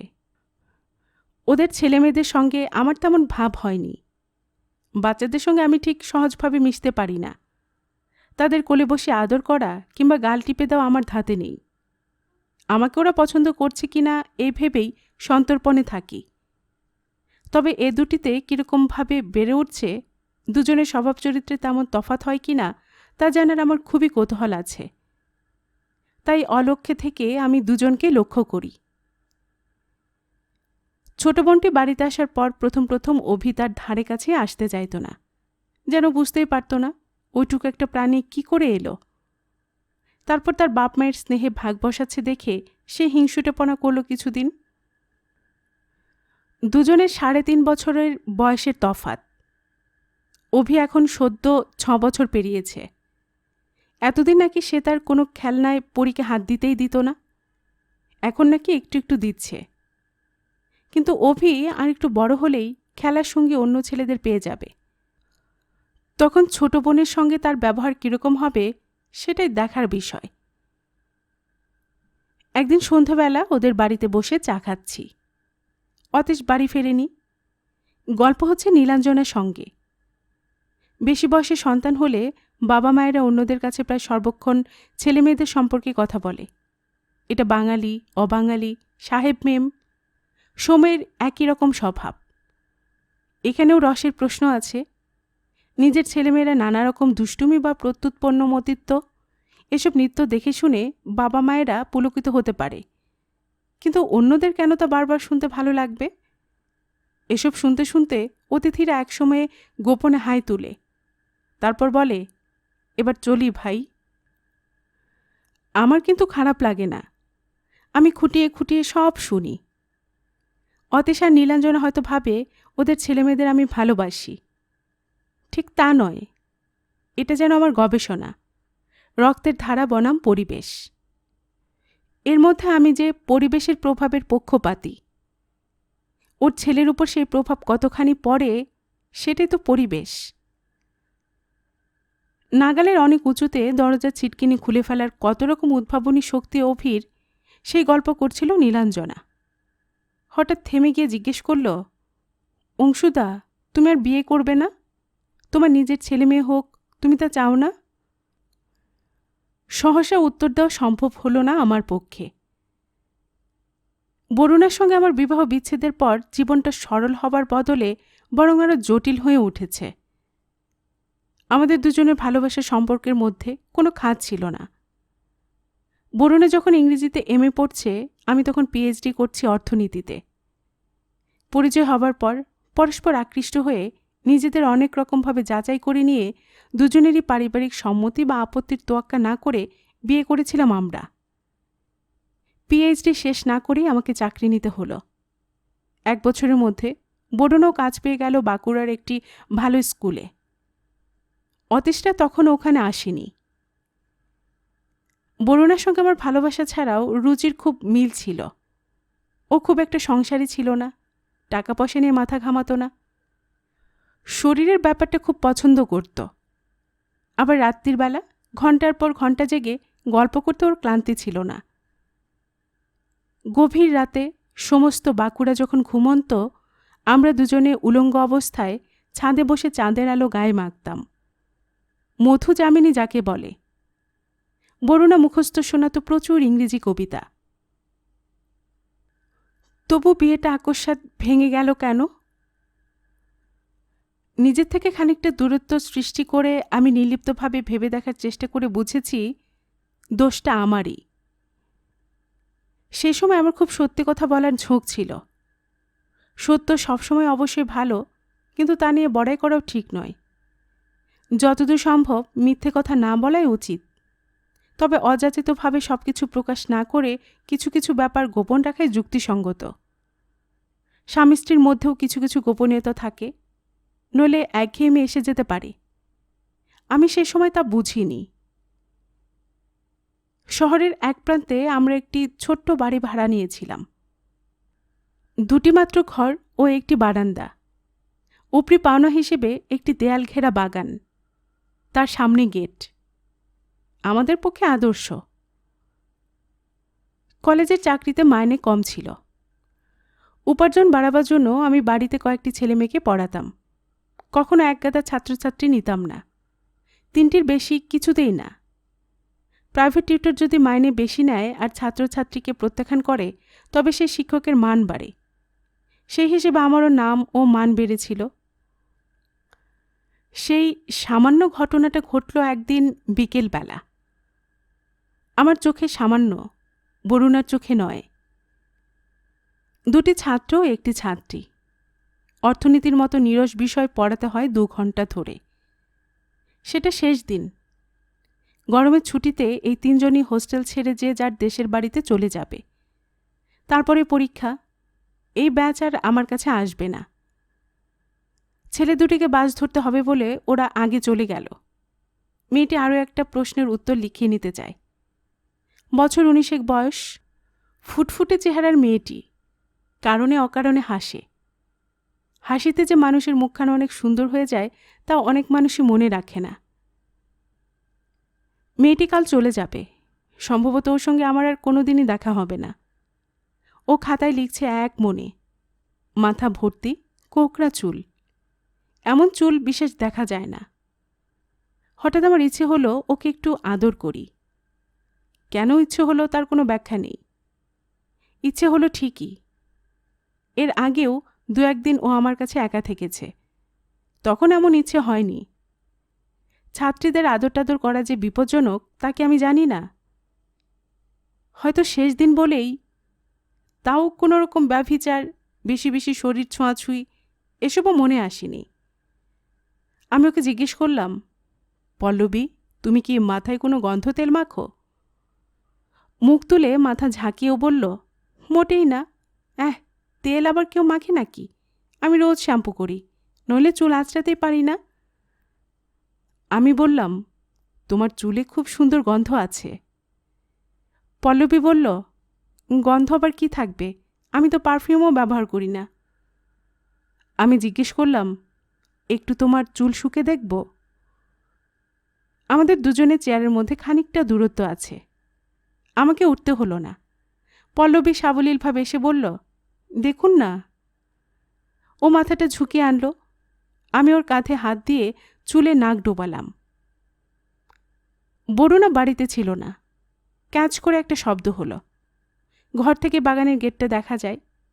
বরুণা ফিরে আসছে। আমার চট করে সরে যাওয়া, পল্লবীর আবার নিজের চেয়ারে গিয়ে বসা এর সময় ছিল। কিন্তু আমি পল্লবীর কাঁধ ধরে ঘ্রাণ নিতে নিতে বললাম, তুমি নিজেই জানো না তোমার মাথায় কি সুন্দর গন্ধ। কেন এরকম করলাম? ও যে সত্যনিষ্ঠার বাড়াবাড়ি। আমি মেয়েটিকে চুমু খাইনি, বুকে হাত দিইনি, শুধু একটু চুলের ঘ্রাণ নিয়েছি। এটা লুকাবার কি আছে? বরুণা দরজার কাছে এসে দৃশ্যটা দেখল। একটা কালো ছায়া পড়ল সেই মুখে। আমি মুখ তুলে বললাম, কি তোমার আজ ফিরতে দেরি হলো? উত্তর না দিয়ে বরুণা চলে গেল পাশের ঘরে। পল্লবী চলে যাবার পর বরুণা অনেকক্ষণ সময় কাটালো বাথরুমে। আমার সঙ্গে কথা বলতেই চায় না।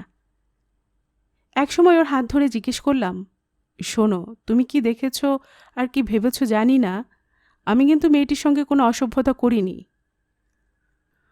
বরুণা ঠান্ডা গলায় জিজ্ঞেস করল, কি করছিলে তাহলে? ওর চুলের গন্ধ শুকে দেখছিলাম। কেন? কেন মানে ওরকম কোকড়া চুল আগে দেখিনি, মনে হলো এরকম চুলে বোধহয় কিছু একটা গন্ধ থাকে। আমি বাড়ি না থাকলে বুঝি এরকম পরীক্ষা করো? এই হিংসুটেপনা করো না। আমি মোটেই লুকিয়ে চুরিয়ে এসব কিছু করি না। ওকে কাছে টেনে আদর করার চেষ্টা করলাম। ও শক্ত হয়ে নিজেকে ছাড়িয়ে নিয়ে বলল, লুকিয়ে চুরিয়ে করো না, আমাকে দেখিয়ে করতে চাও? আমি বললাম, একটা তুচ্ছ ব্যাপার নিয়ে তুমি এত রাগ করছো কেন? তুমি মাঝে মাঝে ভুলে যাও যে তুমি বিবাহিত। কি মুশকিল! বিবাহিত হলেই কি পৃথিবীর আর কোনো মেয়েকে কখনো একটু ছোঁয়া যাবে না? একটু ইয়ার্কি, ঠাট্টা, একটু আদর, এতে দোষের কি আছে? তুমি যে বিদ্যুতের সঙ্গে শুশুনিয়া পাহাড় দেখতে গেলে আমি আপত্তি করেছি? কি, তুমি এই কথা বললে? বিদ্যুতের সঙ্গে আমি একলা গেছি? সঙ্গে আরও 4 জন ছিল এক গাড়িতে। 4 জন কিংবা 10 জন যাই থাকুক, তারা কেউ আমাদের তেমন চেনা নয়। ওখানে বিদ্যুৎই আমাদের একমাত্র বন্ধু। তুমি বলতে চাও আমি বিদ্যুতের সঙ্গে কিছু করেছি? বরুণা, কিছু করা মানে কি? না, কিছু করোনি। কিন্তু অন্য একজন পুরুষের সঙ্গে কিছুক্ষণের জন্য ঘনিষ্ঠতা, তারও তো একটা স্বাদ আছে। স্বামী বা স্ত্রী দুজনের পক্ষে এটা। বরুণা জ্বলন্ত চোখে আমার দিকে তাকিয়ে বলল, তুমি অদ্ভুত। আমি এই কথাটার মানে বুঝতে পারলাম না। আমার ধারণা আমি স্বাভাবিক মানুষ। একটু পরে বরুণা আবার জিজ্ঞেস করল, তুমি এরপরেও অন্য মেয়েদের সঙ্গে এরকম চালিয়ে যাবে? আমি এবার একটু কঠোরভাবে বললাম, তুমি বারণ করলে আর কাউকে ছোবো না, তবে মনের মধ্যে কখনো যে এরকম ইচ্ছে হবে না তা বলতে পারছি না। ইচ্ছেটা দমন করব? আমার এই শেষ কথাটাতেই নাকি বরুণা সবচেয়ে বেশি আঘাত পেয়েছিল। পরদিনে সে একা চলে গেল কলকাতায়। জেদি মেয়ে, আমার অনুরোধ, উপরোধ, ক্ষমা চাওয়া কিছুই মানল না সে। এরপরে শুরু হলো পত্র বিনিময়। আমি ওকে অন্তত 25খানা চিঠি লিখেছি। বরুণা উত্তর দিয়েছে। সব চিঠিতে প্রায় একই কথা বারবার। শেষ চিঠিতে খানিকটা বিরক্তি প্রকাশ করে আমি লিখলাম, বরুণা, আমরা দুজনে যথেষ্ট লেখাপড়া করেছি। পৃথিবীর কত বিষয় নিয়ে চিন্তাভাবনা করি। সেসব ভুলে শুধু সামান্য একটা অন্য মেয়েকে একটু ছুঁয়ে দেখা নিয়ে আমরা এত সময় নষ্ট করছি। তুমি বুঝতে পারো না আমি তোমাকে কতটা ভালোবাসি। 100 ভাগ ভালোবাসি। আমি তোমাকেই চাই। তুমি ফিরে এসো, কিংবা আমি কলকাতায় গিয়ে তোমাকে নিয়ে আসব। এর উত্তরে বরুণা লিখল, আমি তোমার এই ভালোবাসা বুঝতে পারছি না, মনের মধ্যে সাড়া পাই না। তুমি আমাকে ভালোবাসবে, আবার অন্য মেয়েদের আদর করবে। না না অংশু, আমি তোমার সঙ্গে আর থাকতে চাই না। ডিভোর্স করাই দুজনের পক্ষে ভালো হবে। এরপরেও বরুণাকে আমি অনেক বোঝাবার চেষ্টা করেছি। বরুণার কিছুতেই মানতে চায়নি। ওর মূল আপত্তি নীতিগত, আমাদের দৃষ্টিভঙ্গি আলাদা। ডিভোর্স হয়ে গেল। অনেকে খুব অবাক হয়েছিল, তারা কারণটা বুঝতে পারেনি। মূল কারণটা শুনলে অনেকে হতবাক হয়ে যেত নিশ্চয়ই। অনেক দম্পতির মধ্যেই এর চেয়ে ঢের বড় বড় কারণে ফাটল ধরে, আবার জুড়েও যায়। ডিভোর্স হলো, কিন্তু আমাদের বিচ্ছেদ হলো না। বছরখানেক বাদে কলকাতা বিশ্ববিদ্যালয়ের অর্থনীতি বিভাগের রিডার ডক্টর সিরাজুল তারিক হঠাৎ বাঁকুড়ায় চলে এলেন আমার সঙ্গে দেখা করতে। আমার চেয়ে 4-5 বছরের বড়, পণ্ডিত ও বিনয়ী মানুষ, চেহারাও সুন্দর। তার ব্যবহারে খানদানি বংশের স্বভাবত টের পাওয়া যায়। আমার সঙ্গে দেখা হয়েছে বিভিন্ন সেমিনারে। ঠিক বন্ধুত্ব না হলেও একটা পারস্পরিক ভালোবাসার সম্পর্ক আছে। তিনি যা বললেন তা শুনে আমারই হতবাক হবার পালা। সিরাজুল বরুণাকে বিয়ে করতে চান। তার নিজেরও ডিভোর্স হয়ে গেছে 4 বছর আগে। বরুণার বাপের বাড়ি বহরমপুরে। সিরাজুলও সেখানকারই মানুষ। ছোট বয়স থেকে চিনতেন বরুণাকে। অনেকদিন দেখা হয়নি।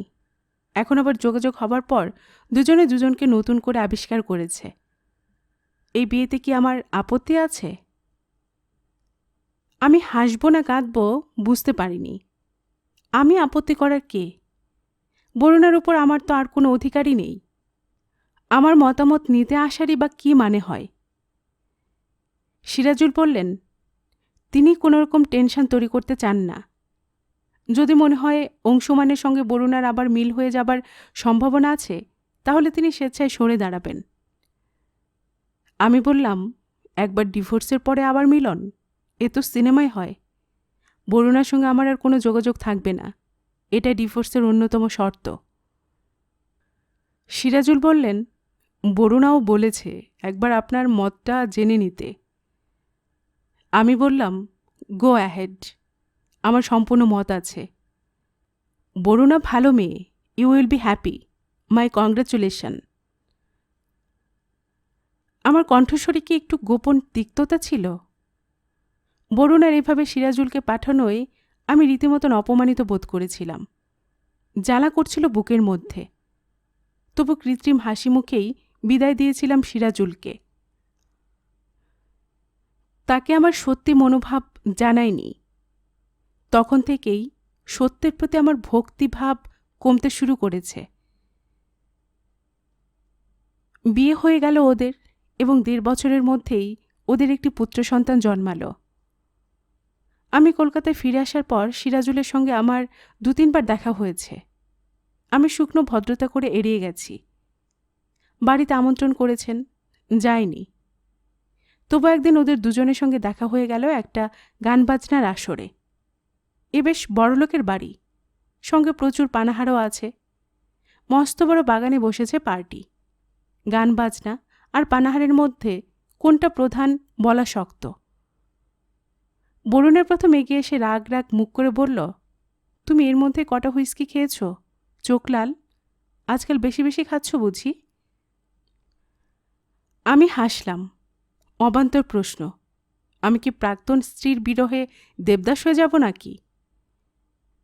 বরুণা আবার বলল, আমার বর তোমাকে কয়েকবার আমাদের বাড়িতে আসতে বলেছেন, তুমি আসোনি কেন?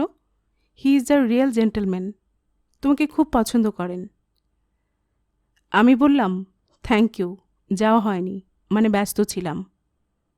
বরুণা বলল, কিসের ব্যস্ততা? কি করছো এখন? খবরের কাগজেও লেখা দেখি না। এক এক জায়গায় অনেক ভিড়ের মধ্যেও নিরালা হওয়া যায়। এদিকে ওদিকে গুচ্ছ গুচ্ছ মানুষ, কেউ অপরকে লক্ষ্য করে না। সিরাজুল বসে আছেন গান বাজনার আসরে। একটু এগিয়ে এসে কণ্ঠস্বর বদলে বরুণা বলল, তুমি আর বিয়ে করবে না? বান্ধবী টান্ধবী হয়নি? আলগাভাবে উত্তর দিলাম, হয়েছে কয়েকজন, এখনো বিয়ের কথা ভাবিনি। বরুণা বলল, অংশু, তুমি আমার এই বিয়েতে মত দিলে কেন? বারণ করতে পারতে না? আমি অনেকখানি ভ্রু তুলে বললাম, কি পাগলের মতো কথা বলছো? তোমার বিয়েতে আমি বারণ করব কেন? তুমি একজনকে ভালোবেসেছ। সিরাজুল চমৎকার মানুষ। কেন, তুমি হ্যাপি হওনি?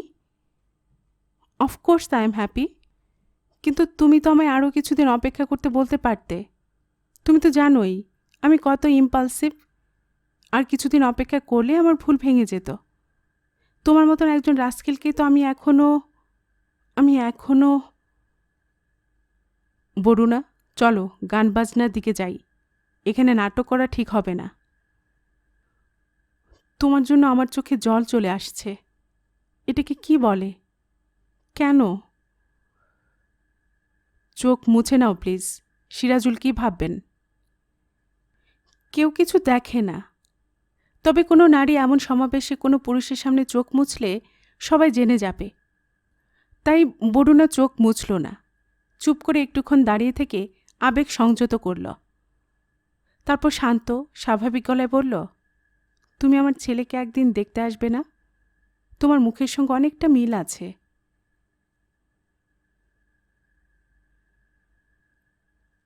10 বছর বয়স পর্যন্ত অভিকে নিয়ে দুশ্চিন্তার শেষ ছিল না।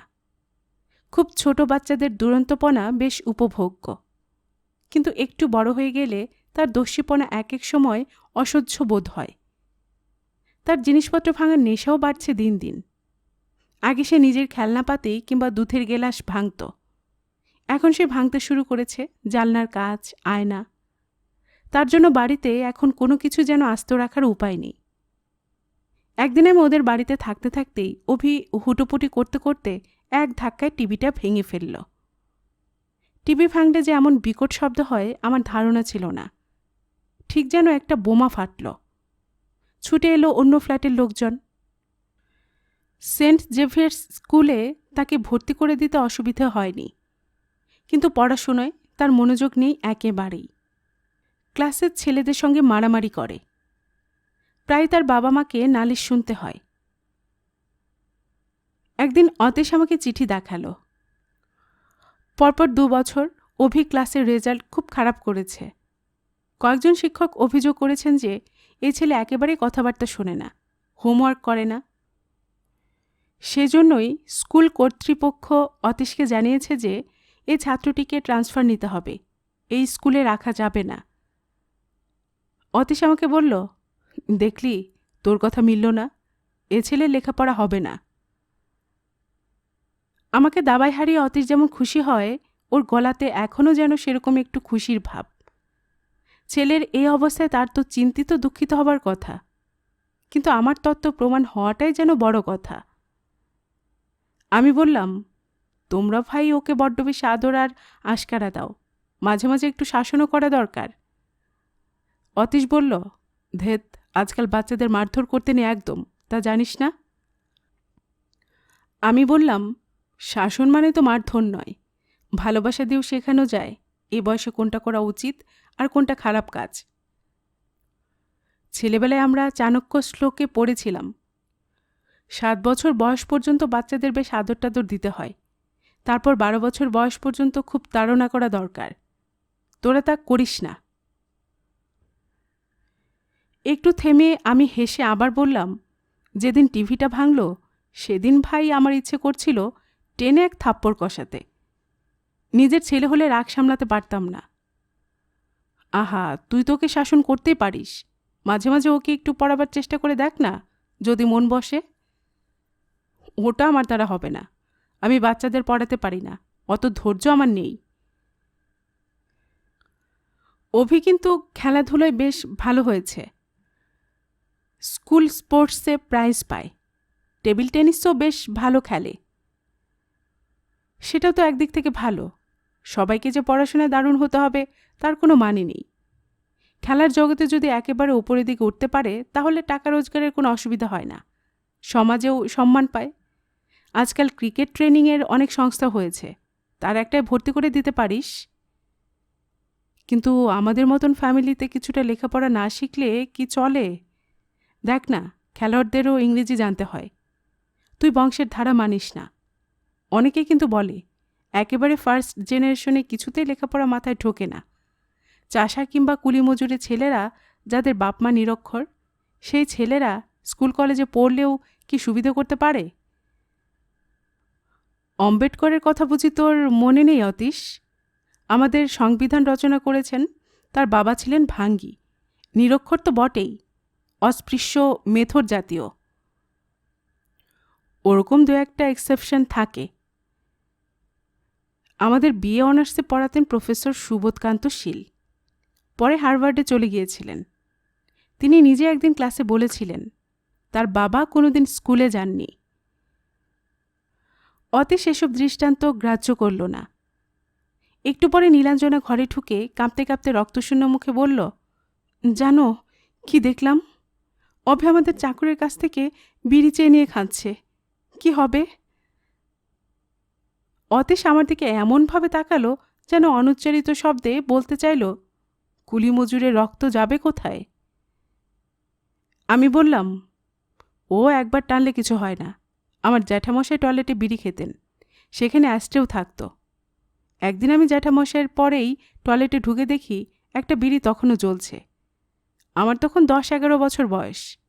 সেই বিড়িটা তুলে কয়েক টান দিয়েই আমি খুব কেসেছিলাম, মনে আছে। এই কাহিনী শুনে স্বামী স্ত্রী হেসে উঠল। অর্থাৎ আমার মতন এক বামুনের ছেলের অল্প বয়সে একদিন বিড়ি টানাটা হাসির ব্যাপার, কিন্তু কুলি টুলি কিংবা ধর্ষণকারী রক্তে যার জন্ম, তার ব্যাপার অন্য।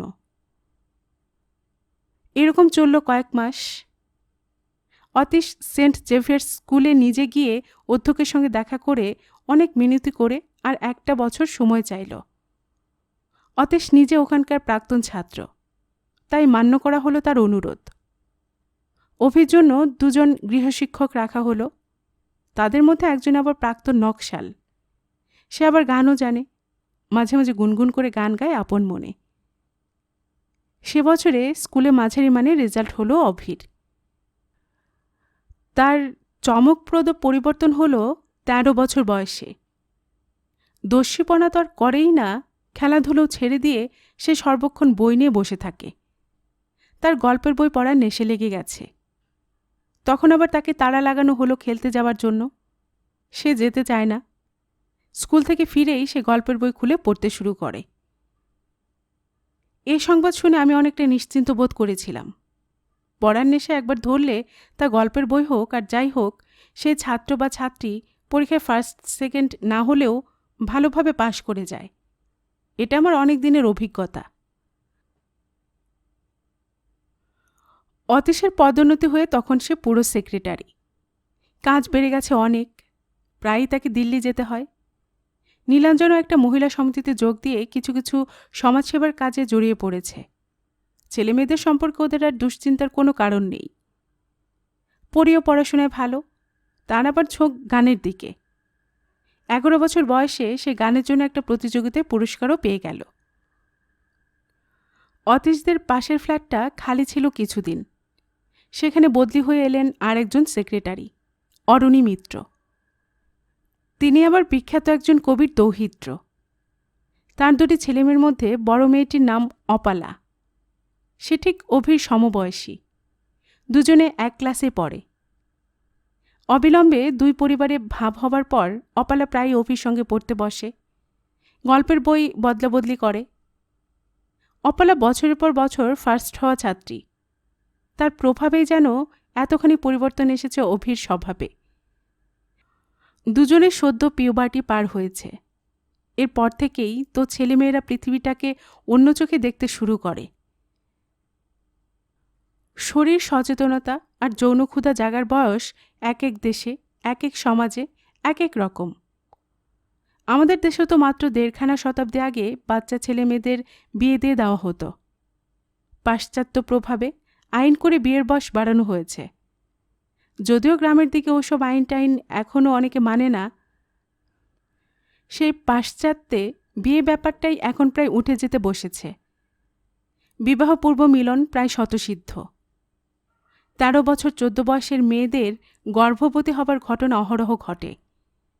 ছেলেমেয়েদের সামনে বয়স্করা চুমু খায়, জড়াজড়ি করে, তা দেখে বাচ্চারা ওসব শিখে যায়। আমাদের দেশে বাবা মায়েরা এ ব্যাপারে সংযত। তাই স্কুলের ছেলেমেয়েদের মধ্যে যৌনমিলনের ঘটনা খুবই বিরল। বরং ও বয়সে ছেলে ও মেয়েরা পাশাপাশি থাকলে রোমান্টিক চেতনার উন্মেষই স্বাভাবিক। সেটা স্বাস্থ্যকরও বটে।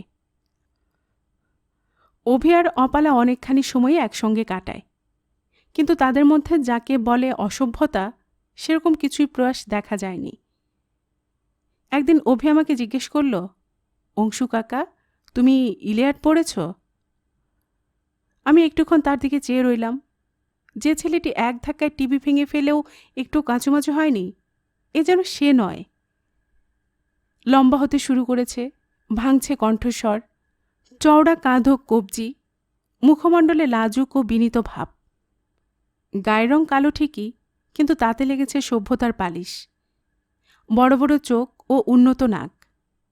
এ ছেলে একসময় সুপুরুষ হিসেবে গণ্য হবে।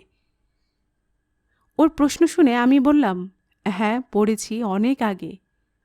ভালো মনে নেই, কেন বলো তো? অভি বলল, হেক্টর আর অ্যাসিলিসের মধ্যে তুমি কাকে সাপোর্ট করো? আমি বললাম, যুদ্ধবিগ্রহের ব্যাপার, আলাদাভাবে কাউকেই ঠিক। তোর কাকে পছন্দ? অভি জোর দিয়ে বলল, হেক্টর, ওকে অন্যায়ভাবে মারা হয়েছে। আমার মনে পড়ল, খুব অল্প বয়সে অভি এসে ওর বাবাকে বলেছিল ইন্দ্রজিৎ আর লক্ষণের মধ্যে ও ইন্দ্রজিতেরই পক্ষপাতী। ও হেরে যাওয়া বীরদের পছন্দ করে। এরপর যদি মহাভারত পড়ে, খুব সম্ভবত অর্জুনের চেয়ে ও কর্ণকে বেশি সমর্থন করবে। এটা কি জিনের প্রভাব? অভির সঙ্গে ওর পড়ার ঘরে গিয়ে বইপত্র দেখলাম। ইংলিশ মিডিয়ামে পড়ে। এই বয়সে ইংরেজি বই বেশি পড়বে, সেটাও স্বাভাবিক। তবে বাংলা বইও কিছু আছে। রাজশেখর বসুর গল্প সংগ্রহ দেখে আমি বললাম, তোকে আমি রাজশেখরের মহাভারত কিনে দেব, আস্তে আস্তে পড়বি। এরপর মাঝে মাঝে অভির সঙ্গে আমার নানান গল্পের বই নিয়ে আলোচনা হয়। একদিন সকালবেলা অতীশ হঠাৎ আমার সল্ট লেকের সেই ফ্ল্যাটে এসে হাজির। আগে কখনো আসিনি। আমি তো যাই ওদের কোয়ার্টারে। অতীশ বলল, এদিকে চিফ মিনিস্টারের কাছে আসতে হয়েছিল, তিনি আজ বিদেশে যাচ্ছেন। তারপর ভাবলাম দেখে আসি, তুই একা একা কিভাবে থাকিস, কে তোর রান্না করে দেয়। আমি বললাম, তোকে চা আর ডিম ভাজা আমি নিজেই করে খাওয়াতে পারি। 10:30টার সময় একজন মহিলা এসে দুপুরে রান্নাটা করে দিয়ে যান, রাত্রিরটা কোনো রকমে চলে যায়। অতীশ বলল, বয়স তো কম হলো না, এখনও ব্যাচেলরের জীবন, তুই আর বিয়ে থা করবি না? বিয়ে করবই না, এমন কোনো পণ করিনি। কাউকে যদি পছন্দ হয় দেখা যাক। মেয়েদের সঙ্গে না মিশলে পছন্দ হবে কি করে? আমার সঙ্গে মাঝে মাঝে ক্যালকাটা ক্লাবে গেলেই পারিস, দারুণ দারুণ মেয়েদের সঙ্গে আলাপ করিয়ে দেব। ক্যালকাটা ক্লাবের কোনো মেয়েকে আমি বিয়ে করব? স্নো পমেটের খরচই তো জোগাতে পারবো না। আজকাল কোনো আধুনিক মেয়ে স্নো মাখে না, এখন নানা রকম ক্রিমের রাজত্ব। আর পমেটসের কেউ নামই শোনেনি। ওসব তো আমরাও বইতে পড়েছি। আমার মনে হলো অতীশ আমার এখানে শুধু এসব কথা বলার জন্য আসেনি, অন্য কোনো কথা আছে। চা ডিম ভাজা বানিয়ে দেবার পর জিজ্ঞেস করলাম, আর কি খবর বল। অতীশ একটু ইতস্তত করে বলল, তোর কাছে একটা পরামর্শ চাই অংশু। কদিন ধরে আমি একটা কথা ভাবছি, তোর সঙ্গে আলোচনা না করে নীলাকেও কিছু বলতে চাই না। অভি বড় হচ্ছে, ওকে কি ওর আসল পরিচয়টা জানিয়ে দেওয়া উচিত? মানে অন্য কারো কাছ থেকে যদি শোনে, তার চেয়ে আমাদেরই জানিয়ে দেওয়া কি ঠিক নয়? আমি জিজ্ঞেস করলাম, এখনও অভি কিছুই জানে না? অতীশ বলল, না কিছুই না। আমাদের ব্যবহারে কি কিছু তফাৎ আছে?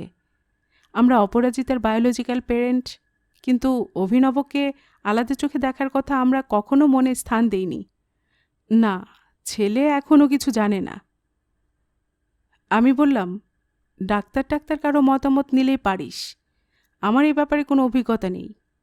তবে আজকাল নাকি ক্যান্সার পেশেন্টদের কাছেও রোগের কথা গোপন করা হয় না, জানলে তবু মনের জোর বাড়ে। আমার ভয় হয় অংশু, যদি ছেলেটা এ কথা জানার পর হঠাৎ বদলে যায়। তোর কথা মিলে গেছে, ওর আসল বাবাটা একটা বদলোক হলেও ওর রক্তের ধারায় সেই পরিচয় ফুটে ওঠেনি। পরিবেশের জন্যই সভ্য স্বাভাবিক হয়েছে। এখন হঠাৎ আঘাত পেলে সেই যে চাণক্য শ্লোকে আছে, প্রাপ্তে তু ষোড়শ বর্ষে পুত্র মিত্র বদাচরেত, অর্থাৎ 16 বছর বয়স হলে ছেলের সঙ্গে বন্ধুর মতন আচরণ করতে হয়। 16 বছর বয়সে বুদ্ধিবৃত্তি অনেকটা পরিপূর্ণতা লাভ করে। এখন অভি নিশ্চয় বুঝবে যে মা বাবা ওকে ফেলে দিয়ে গিয়েছিল তাদের কথা ওর মনে রাখবার দরকার নেই। যারা ওকে স্নেহ মমতে মানুষ করেছে, শিক্ষার সুযোগ দিয়েছে, জীবনে কোনো অভাবই রাখেনি, তারাই ওর আসল মা আর বাবা। মহাভারতের কর্ণ সে যে কুন্তির সন্তান তা জানবার পরেও নিজেকে সে অধিরথ পুত্র বলে গর্ব করেছিল। কুন্তির মুখের উপর বলে দিয়েছিল অধিরথ আর রাধাই তার বাবা মা। কিন্তু রবীন্দ্রনাথের গোড়া, জন্মপরিচয় জানবার পর সে কি কাণ্ডই করল, তাই আমার ভয় হয়। গোড়ার ব্যাপারটা ছিল ধর্মীয় বিশ্বাসের ব্যাপার, কিন্তু পালিতা মাকেই সে শেষ পর্যন্ত মা বলেছে। আর 3 মাস পরেই অভির 16 বছরে জন্মদিন। তখন দেখ, আস্তে আস্তে বুঝিয়ে সুঝিয়ে অন্য কারো মুখ থেকে জানার চেয়ে তোর মুখ থেকে শুনলে তার রিয়াকশন অবশ্যই ভালো হবে। তবু নীলাকে তো আমায় জিজ্ঞেস করতে হবে, ওর মতামত না নিয়ে তো কিছু করা যাবে না। নীলার আবার শরীরটা ভালো যাচ্ছে না। অভিকে জানালে তার পরিণাম কি হবে তা বোঝার আগেই নীলাঞ্জনা এর প্রস্তাবের সামান্য ইঙ্গিত দেওয়া মাত্রই তীব্র আপত্তি তো জানালো বটেই, আরও অসুস্থ হয়ে একেবারে শয্যাশায়ী। ফলে মুলতুবি হয়ে গেল এখনকার মতন। অভির 16 বছরের জন্মদিন পালন করা হলো বেশ সাড়ম্বরে। তখনও নীলাঞ্জনা বিছানা ছেড়ে উঠতে পারল না। নীলাঞ্জনাকে নিয়ে চিকিৎসকরা যখন বেশ চিন্তিত, তার মধ্যে ধরা পড়ল অতীশের ক্যান্সার। ধূমপান ছেড়ে দিয়েছে 18 বছর আগে, তবু ক্যান্সার হয়েছে তার ফুসফুসে। আর সেই রোগ তাকে বেশি সময় দিল না। অতীশকে চিকিৎসার জন্য মুম্বইতে নিয়ে যাওয়া হয়েছিল। সেখানকার ডাক্তারও ভরসা দিতে পারলেন না। কলকাতায় ফিরিয়ে আনার 1.5 মাসের মধ্যেই অতীশকে ছেড়ে যেতে হলো এই পৃথিবী। সামনের বছরই তার চিফ সেক্রেটারি হবার কথা ছিল। শেষের কয়েকটা দিন আমি রোজ সকাল বিকেলে নার্সিংহোমে অতীশের মাথার কাছে বসে থাকতাম। এর মধ্যে দুবার সে আমার হাত চেপে ধরে বলেছিল, অংশু, তোর উপর ভার দিয়ে গেলাম। যদি তুই মনে করিস অভিকে তার পরিচয় জানানো দরকার, তুই তো গোড়া থেকে সব দেখেছিস, নীলাকেও তুই বোঝাতে পারবি। হিন্দু মতেই সব নিয়ম মেনে শ্রাদ্ধকৃত্য সম্পন্ন হল অতীশের। তার জ্যেষ্ঠ পুত্র হিসেবে অভি মুখাগ্নি করেছে। অভির পূর্বপরিচয় জানার মতন মানুষও এখন আর বিশেষ কেউ নেই। অতীশ নিজের বাবা মাকে হারিয়েছিল অনেক কম বয়সে। সে মামাবাড়িতে মানুষ। নীলাঞ্জনার বাবা মা বেঁচে ছিলেন অভিকে দত্তক নেবার সময়। তারা অবশ্য সবটা জানতেন না। এখন তারাও বিগত হয়েছেন। শুধু জানেন বেলা মাসি। তার এখন অনেক বয়স হলেও নিশ্চিত মনে আছে সব কিছু। তিনি এখন প্রাইভেট প্র্যাকটিস ছেড়ে দিয়ে ঠাকুরপুকুর ক্যান্সার রিসার্চ সেন্টারে সেবামূলক কাজ করেন। অতীশের শ্রাদ্ধের সময় অভি যখন মাথা নাড়া করে মন্ত্রপাঠ করছে, তখন বেলামাসি দাঁড়িয়েছিলেন আমার পাশে। কয়েকবার তিনি তাকিয়েছিলেন আমার চোখের দিকে। আমরা একটাও বাক্য বিনিময় করিনি। পিতৃবিয়োগ এবং সেই সংক্রান্ত অভিজ্ঞতার ধাক্কায় অভি যেন আরও বয়স্ক হয়ে উঠল। তার ব্যবহারে ফুটে উঠল দায়িত্বজ্ঞান। মাকেও ছোট বোনকে সেই সামলাল। কয়েক মাস পরে সরকারি ফ্ল্যাট ছেড়ে ওরা চলে গেল সোনারপুরে অতীশের পৈতৃক বাড়িতে। সেটা বেশ বড় বাড়ি। ওদের টাকা পয়সার কোনো অসুবিধা হবার কথা নয়।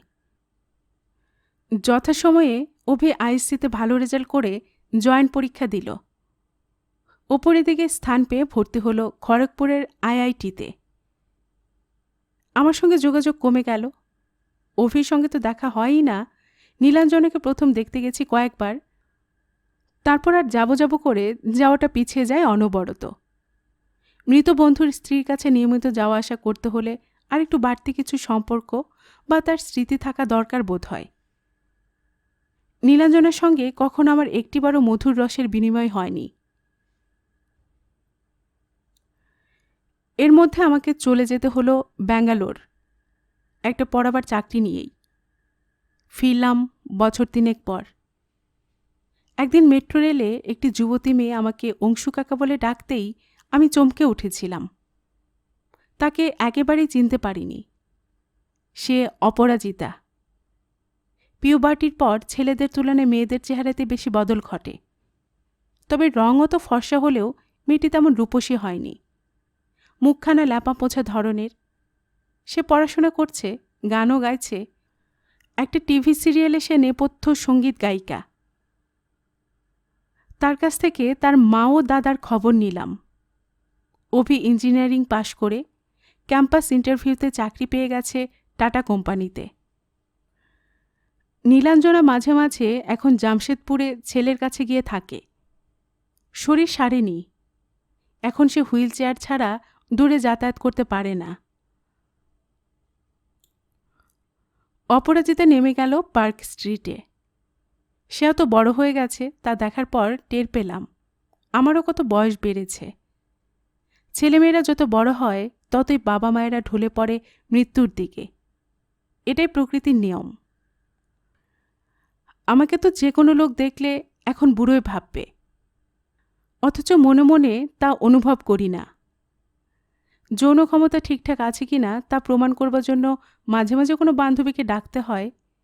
গল্প উপন্যাসে যতই গুরুত্ব দেওয়া হোক, আজকাল অনেক বিবাহিত মহিলাই অন্য পুরুষের সঙ্গে একাধবার ছোঁয়াছুঁয়ির ব্যাপারটায় আবেগ মেশাতে চায় না। অপরাধবোধের তো প্রশ্নই নেই, যেন নিতান্তই একটা খেলা।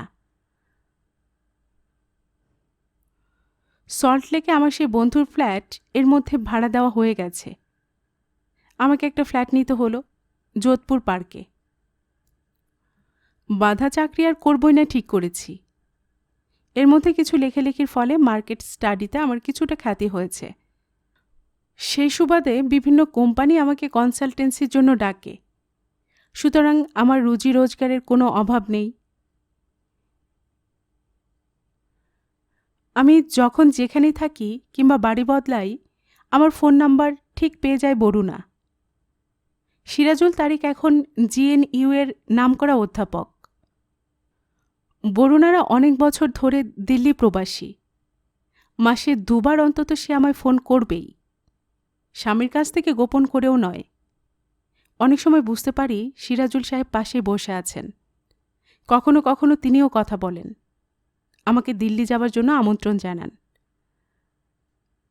আমি বরুণার ছেলেকে যাতে না দেখতে হয় সেজন্য একবারও দিল্লি যাইনি। নিজের কাজের প্রয়োজন হলেও কাটিয়ে দেই। ওদের আর দ্বিতীয় সন্তান জন্মায়নি। বরুণ এখন প্রায় আমাকে বলে, স্বামী আর স্ত্রীর মধ্যে 70% আনুগত্যই ঠিক, বাকি 30% অন্যদের জন্য না রাখলে বিবাহিত জীবনে রসের ভাটা পড়ে। তার এখন অন্য পুরুষ বন্ধু আছে। সিরাজুল সাহেবেরও আছে এক বান্ধবী। আমার আর বিয়েটা করা হলো না। সে বয়সও পেরিয়ে গেছে। কিন্তু আমি ঠিক ব্রহ্মচারী থাকিনি। তবু বরুণার সেই 30% খোলামেলা জীবনের অংশ নিতে আমার কখনো ইচ্ছে হয়নি। দূর থেকে বরুণা আমার স্বাস্থ্যের খোঁজখবর নেয় নিয়মিত, সেই বেশ। একদিন ডাকে একটা বিয়ের চিঠি পেলাম। তার পরের দিনই অভি আর পড়ে এলো আমার সঙ্গে দেখা করতে। বুঝলাম ওদের মায়ে জোর করে পাঠিয়েছে। আমার মতন একজন পুরনো পিতৃবন্ধুকে শুধু চিঠি দিয়ে নিমন্ত্রণ করা ভালো দেখায় না। অভি বিয়ে করছে অপালাকে। ওদের অনেক দিনের বন্ধুত্ব। খুব খুশির খবর তো নিশ্চিতই। অনেকদিন পর অভির সঙ্গে বেশ কিছুক্ষণ গল্প হলো। ওর ভবিষ্যতের অনেক পরিকল্পনা। বলাই বাহুল্য ও জামশেদপুরে বেশি দিন পড়ে থাকতে চায় না। ভালো রেজাল্ট করা ইঞ্জিনিয়ার, সে তো বিদেশে পাড়ি দেবেই। একসময় এইসব ভালো ছাত্ররা যেত ইংল্যান্ড কিংবা জার্মানিতে, এখন যে আমেরিকা কিংবা কানাডায়। ওখানে সুযোগ অনেক বেশি। অভি বেশ কয়েকটা জায়গায় কাগজপত্র পাঠিয়েছে, আশাব্যঞ্জক উত্তরও পেয়েছে। বছরখানেকের বেশি অপেক্ষা করতে হবে না। আজকাল প্রথমেই রেজিস্ট্রি হয়, তারপর সামাজিক অনুষ্ঠান। 2 জায়গাতে উপস্থিত ছিলাম আমি। বেলা মাসিও এসেছিলেন। অতীশ আমাকে অনুরোধ জানিয়েছিল প্রয়োজন হলে আমি যেন অভিকে তার পূর্ব পরিচয় বা জন্ম পরিচয় জানিয়ে দিই। সে প্রয়োজন আমি কখনো বোধ করিনি, সে দায়িত্বও আমি নিতে চাই না। এবারেও এ বিষয়ে বেলা মাসির সঙ্গে আমার কোনো কথা হয়নি। অভি সত্যি একজন সুপুরুষ, যোগ্য পুরুষ হয়েছে। বহু কুসংস্কারের জ্বলন্ত প্রতিবাদ। মাস 6 বাদেই অভি একা এলো আমার সঙ্গে দেখা করতে। বিশেষ আনন্দে উদ্ভাসিত তার মুখ। আমেরিকার একই শহর থেকে স্বামী ও স্ত্রী দুজনের নামে আলাদা নিয়োগপত্র এসে গেছে। এমন সুসংবাদ আর হয় না। সেপ্টেম্বরের প্রথম সপ্তাহেই ওদের চলে যেতে হবে। আবার কবে দেখা হবে না হবে তাই বিদায় নিতে এসেছে আমার কাছে। আমিও খুশি মনে নানান খোঁজখবর নিতে লাগলাম। খানিক বাদে অভি বলল, একটাই মুশকিল হয়েছে অংশু কাকু, তোমাকে খোলাখুলি বলছি, আর বিশেষ কেউ জানে না।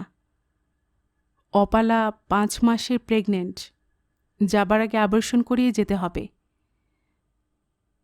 আমি চমকে উঠে বললাম, কেন, ওটা না করে আর কিছুদিন পরে গেলে হয় না? অভি বলল, তুমি জানো না অংশু কাকু, আজকাল ভিসার ব্যাপারে কী রকম কড়াকড়ি। শুধু আমার চাকরি হলে ওকে কিছুতেই ভিসা দিত না। অ্যাপ্লাই করে অপেক্ষা করতে হয়, অন্তত 2-3 বছর লেগে যায়। ওকে ওইভাবে রেখে যেতে আমি পারতাম না। এখন লাকিলি ও নিজেও একটা ইউনিভার্সিটিতে অ্যাসিস্ট্যান্টশিপ পেয়ে গেছে। এখন আলাদাভাবে ওর ভিসা পেতে কোনো অসুবিধে নেই। এই সেপ্টেম্বরে ওকে জয়েন করতে হবে। ও দেশে গিয়ে 3-4 মাসের মধ্যে লম্বা ছুটি বা নেবে কী করে? আমিও দুজনে ওখানে বাচ্চা হলে নানান ঝামেলায় পড়ব। প্রথম গুছিয়ে নিতে অনেক অসুবিধে হয়। আমি চুপ করে রইলাম। অভি আবার বলল, ও দেশে অ্যাবর্শন লিগ্যাল নয়। আমাদের দেশ সেদিক থেকে অনেক সিভিলাইজড, সহজে অ্যাবর্শন করানো যায়। আমি বললাম, 5 মাস, এই সময় তো বাচ্চাদের শরীরটা ফর্ম করে যায়, তখনও কি কোনো অসুবিধে? অভি সমস্যাটা উড়িয়ে দেবার ভঙ্গিতে বলল, সে ম্যানেজ করা যায়, ওসব এখন জল ভাত, 3-4 দিনে ফিট হয়ে যাবে। অপালারও এটাই ইচ্ছে। স্বামী ও স্ত্রী দুজনে যা চায় সেখানে আমার নাক গলাবার কোনো অধিকার নেই। আমি আপত্তি বা করব কেন? গর্ভপাত তো এক ধরনের ব্যক্তি স্বাধীনতা, বিশেষত মেয়েদের। খানিক বাদে অভি আমার হাত ঝাঁকিয়ে বলল, চললাম অংশু কাকু, তুমি ভালো থেকো। ও চলে যাবার পর আমি কিছুক্ষণ নিশ্চল হয়ে বসে রইলাম। কয়েক মিনিট পরেই বৃষ্টি নামল। আমার 3 তলার এই ফ্ল্যাটটা থেকেই কাছে আমার 3 তলার এই ফ্ল্যাটটা থেকে কাছে 2টো বড় বড় গাছ দেখা যায়। বৃষ্টির সময় গাছের পাতায় যে টুপটাপ শব্দ হয়, সেই শব্দ ছোটবেলা থেকে আমার খুব প্রিয়। এখনও বৃষ্টির সময় বারান্দায় এসে দাঁড়াই। আজ আর উঠলাম না। বৃষ্টির শব্দও যেন শুনতে পাচ্ছি না। শুধু তাকিয়ে আছি আকাশের দিকে। বৃষ্টি বাড়ছে ক্রমশ। 5 মাসের শিশু, তার প্রাণ ধুকপুক করে। গর্ভিণীর পেটে কান পাতলে শোনাও যায়। সেরকম একটা শিশুকে মেরে তার লাশটা কোথায় ফেলা হয় আমি জানি না। আমার বুকের মধ্যে একটু ব্যথা ব্যথা হচ্ছে। কি যেন একটা ভুল করেছে আমি। এতে প্রমাণ হয় অংশুমান চৌধুরী বেশ বুড়ো হয়ে যাচ্ছে। গল্পের বাক্স বাই রোমানানুপুর এই চ্যানেলে এতক্ষণ আপনাদের পড়ে শোনাচ্ছিলাম সুনীল গঙ্গোপাধ্যায়ের লেখা একটি উপন্যাস বৃষ্টিপতনের শব্দ। শুনলেন সম্পূর্ণ উপন্যাসটি। আর এতক্ষণ গল্প পাঠে আমি আপনাদের সাথে ছিলাম রোমানানুপুর। আপনারা যারা এই চ্যানেলের গল্প নতুন শুনছেন, আপনাদের সুবিধার্থে একটি বিনীত অনুরোধ, যদি আপনারা আরও এমন গল্প উপন্যাস শুনতে চান তবে নিচের লাল সাবস্ক্রাইব বাটনে একটি ক্লিক করে রাখুন ও একটি লাইক করে রাখুন। এতে এই চ্যানেলের ভিডিওগুলি খুঁজে পেতে আপনাদের সুবিধা হবে। আর পাশে থাকা ঘন্টা বাটনটিও চেপে রাখুন, যাতে নতুন কোনো গল্প দেওয়ার সাথে সাথেই আপনাদের কাছে নোটিফিকেশন চলে যায়। সবসময় সবাই খুব ভালো থাকুন, সুস্থ থাকুন ও আনন্দে থাকুন, এই প্রার্থনা রইল।